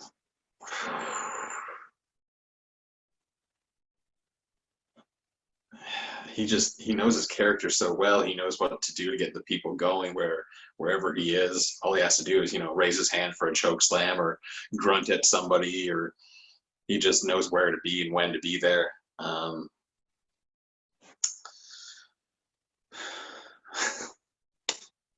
Cool dude. Talented. He is multi-talented. Yeah, I mean, that guy he wrestles, he designs gear, he builds rings, he makes wrestling belt, like championship belts. He's talented. He's a genuinely all-around talented man. The man, Cremator. The reason I am the wrestler I am today. Gave me the biggest platform. You know, I don't really want to say anything about Cody too much because Cody takes everything the wrong way. You know, Cody thinks that the veteran guys are always down on him, always picking on him. And that's not necessarily the case. He started the wrestling with wrestlers a bit harder edge, harder behind the scenes. He moved into wrestling, which is different now, not as hard behind the scenes as back then. Not saying I was the angel to Cody Washington, I'm saying I was a great guy to Cody Washington. But I did give Cody his chance. I did give him his break. I did give him an opportunity. And now he's taking an opportunity. Everything he's learned in wrestling, working for ECCW, he's taking that. He's taking that on his brand. He's taking VIPW. He's the most successful promoter on Vancouver Island in the last couple decades. He draws his shows every month are packed in Nanaimo, in Langford, and wherever else he runs shows. Other guys run the island, don't do as well as him. He has a good little product. He's got a good dress room. In fact, I had my very last professional wrestling match, and I consider my last match, on his event.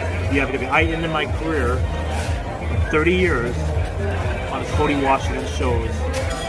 And I don't know if you understand what that means or what that meant to me, or to end it for his shows. And he always has a beef with me, and I understand partially why he does, so that I want him to know that I really want to get along with the kid.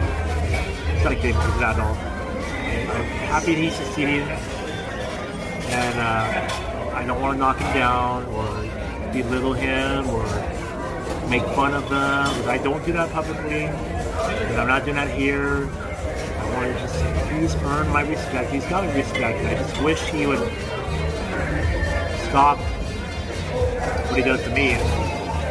And he turns on me on different times here and there on the internet. And, we're still friends on Facebook, and stuff like that. And so on. We do talk here and there, and business life level, and just hopefully one day that him and I can finally bury the hatchet, whatever the hatchet may be, get along as buddies, just go on and have a drink like we're having here, and so on. And then, so I mean, Cody, you're doing a great job. Keep doing what you're doing, and don't let anybody tell you you're doing it wrong, because your house has proved that you're doing it right. Cremator.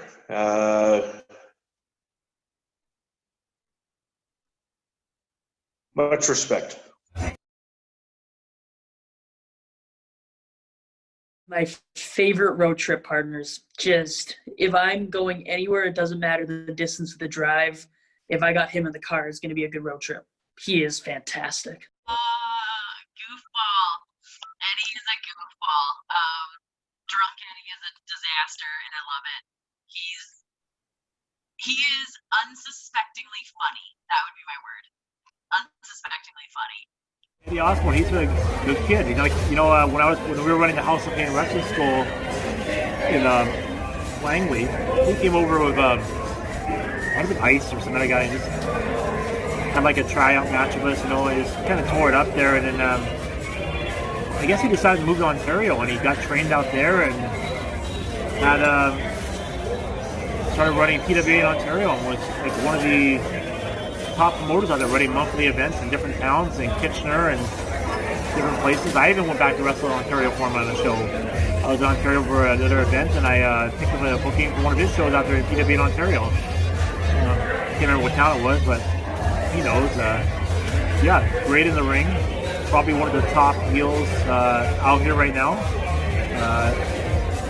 Eddie Osborne is. He gets good heat, knows how to work the house, knows how to work the ring, does some pretty cool moves for a big guy. And another guy who's hustling and trying hard and running shows in the North Island there. And, keeping the rest of the life, doing a great job. Nothing bad to say about Eddie Osborne. How can I whittle this to one word? How can I whittle it to one word?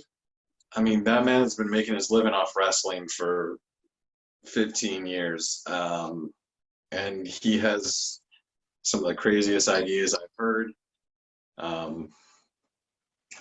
He's offered great training, both psychology-wise and in the ring to me. He's helped produce some of the people who are blowing up today. Judas Icarus came from under Eddie Osborne.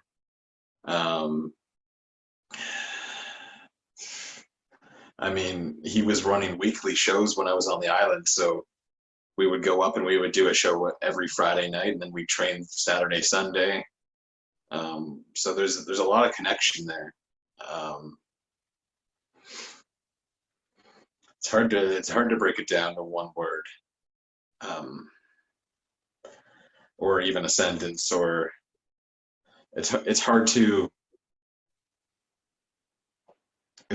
put all of the feelings I have about Eddie into one ball, because not only has he been such a big part of my career and other people's careers, but himself as a performer, as a promoter, has also been so incredible. One of my favorite matches was him versus Brody King at the Commodore Ballroom.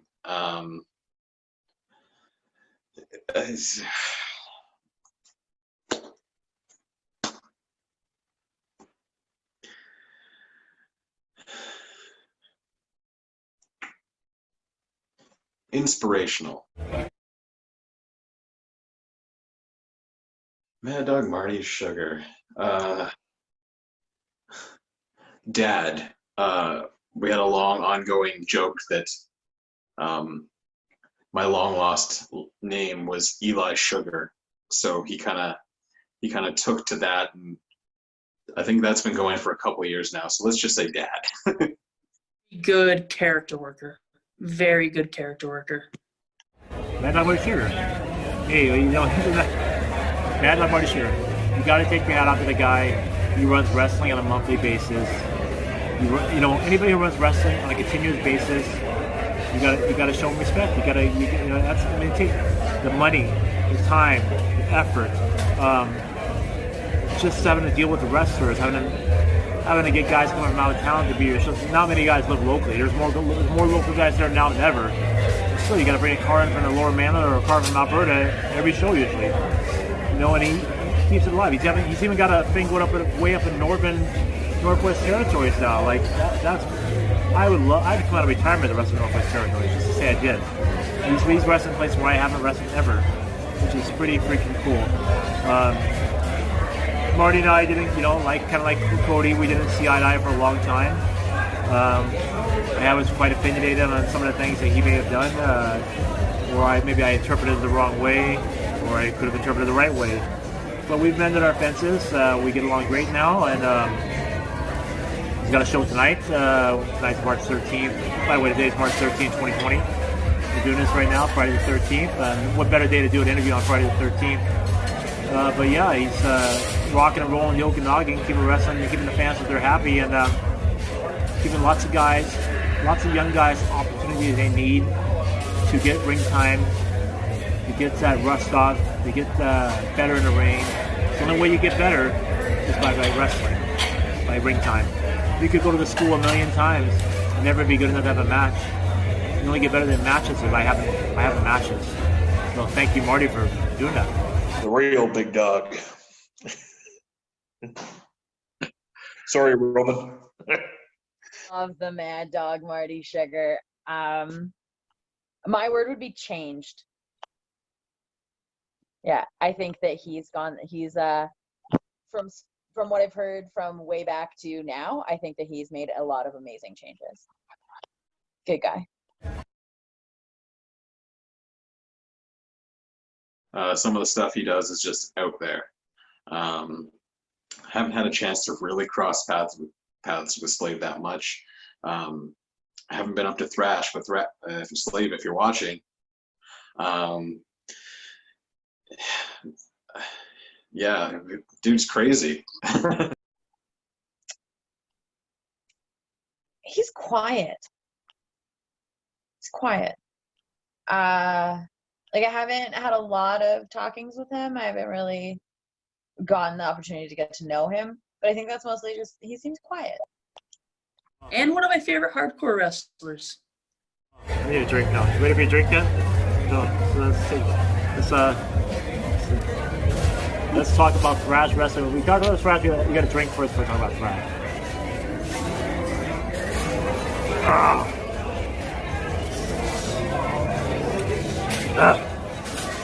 Okay. Thrash wrestling. So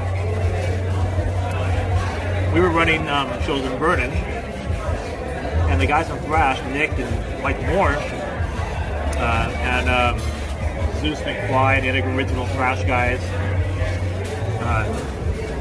and their wives and stuff, used to attend our shows there.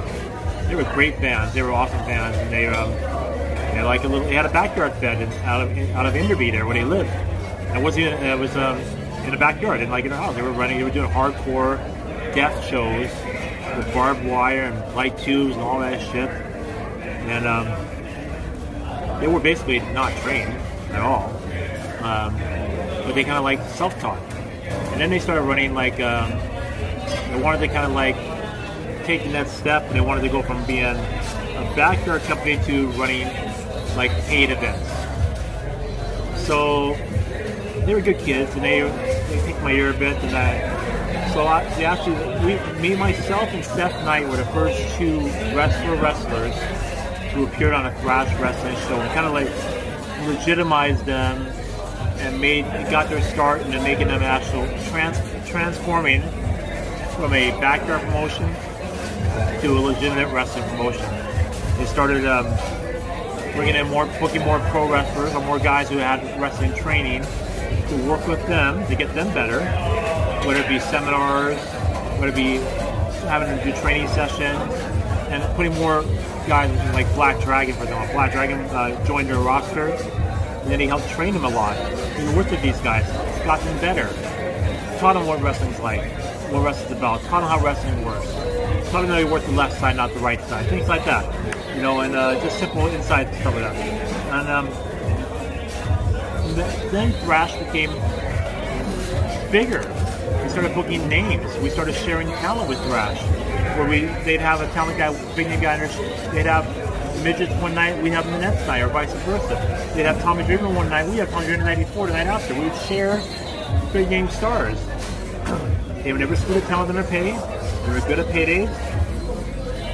I had trust in Nick and Thrash. I could send the guy Tommy Dreamer to their town, and I know Tommy Dreamer wasn't going to get screwed over and not get his full payday that he was asking for anybody else I sent up there. So they actually transformed and made that jump to being a pro wrestling restaurant, and now they run all kinds of shows. They run Kamloops, they run Armstrong, they run MW, they run Vernon, they run Penticton, Summerland. They pretty much run everywhere. Big Rest. They run West Bank, which is West Kelowna now. They have a lot of events. There's probably more events in the Okanagan there is in the Lower Mainland actually, between Thrash and Big West. You know, there were just as many. So yeah, can't say anything bad about the kid. Good kid.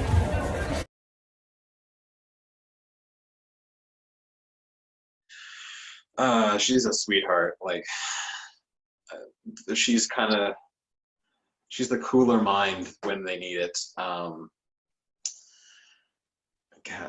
she's just willing to give so much for the company, and doesn't need her name to be on anything really. Even right now, she's an ER nurse, so she's working every day in the ER with the COVID crisis. And coming home and doing workouts and promoting ECCW after. And currently one of the few people that's bought off my Pro Wrestling Tees shop. She's always there to support us in any way that she can figure out. And even if that's a way that we don't know she can, she'll do it. So she's kind of like the mom of ECCW. God bless her soul. Everything she's done. Great business partner. She's my favorite owner to work with of all ones I've had in what she does. Me and Scotty are great creatively. I don't even think of me and Scotty as like, it's so different. Scotty's kind of on his own island, but everyone else, she's easily the most easy to get along with. She does her job great. The three of us are a fantastic unit right now. We've never been better. We've never been stronger. And we're doing awesome, and she's an integral key to that.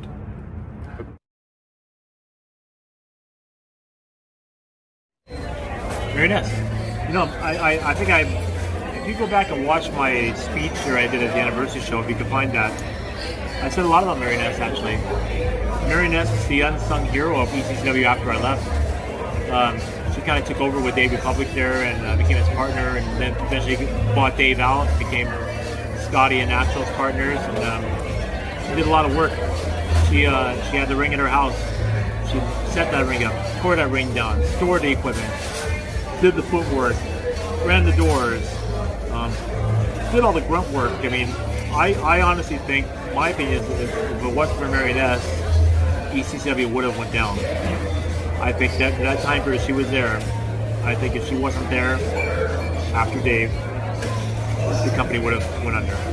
I think Mary Ness was that big a part of the company. I wasn't there, but I think she was a huge part of the company.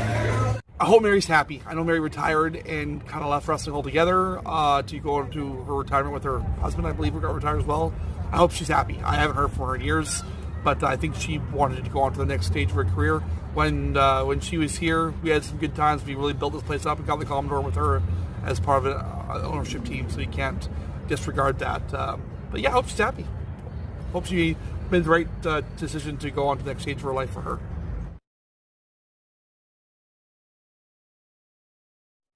Foundation, like I said when doing the Mount Rushmore, you couldn't have the Vancouver scene as it is without him.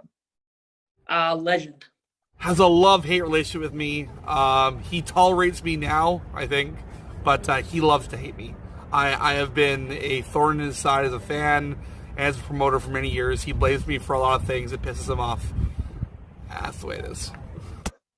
Legend. Minimal interactions with him, I would say trendsetter.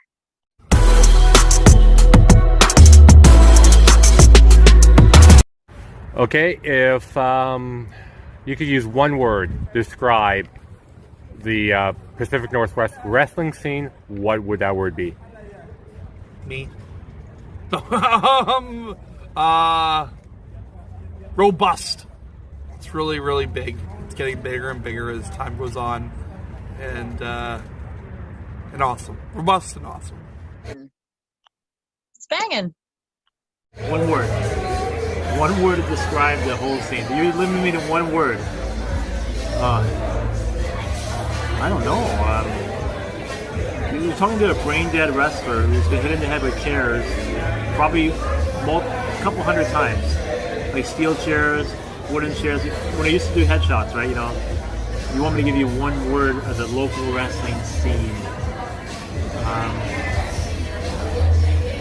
It's not turmoil times. It's not the best times. It's up there. One word.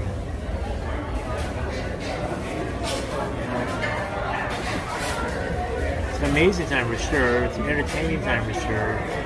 It's not controversial at all. Everybody gets along right now. You're looking for that one word. I know I'm just kind of stumbling here to get that one word. It's not controversial right now. It's not the best. And it's not the worst. Definitely not the worst time. Well, maybe the worst time for ASW right now because we don't have the big venue anymore. But let's see. It's not different times. It's not indifferent. Glamorous? Sounds like glamorous? Extraordinary times. Because to make it in wrestling, you need to be undeniable. And I think within BC, within the Pacific Northwest, that's what the companies are or are becoming. Yeah, undeniable.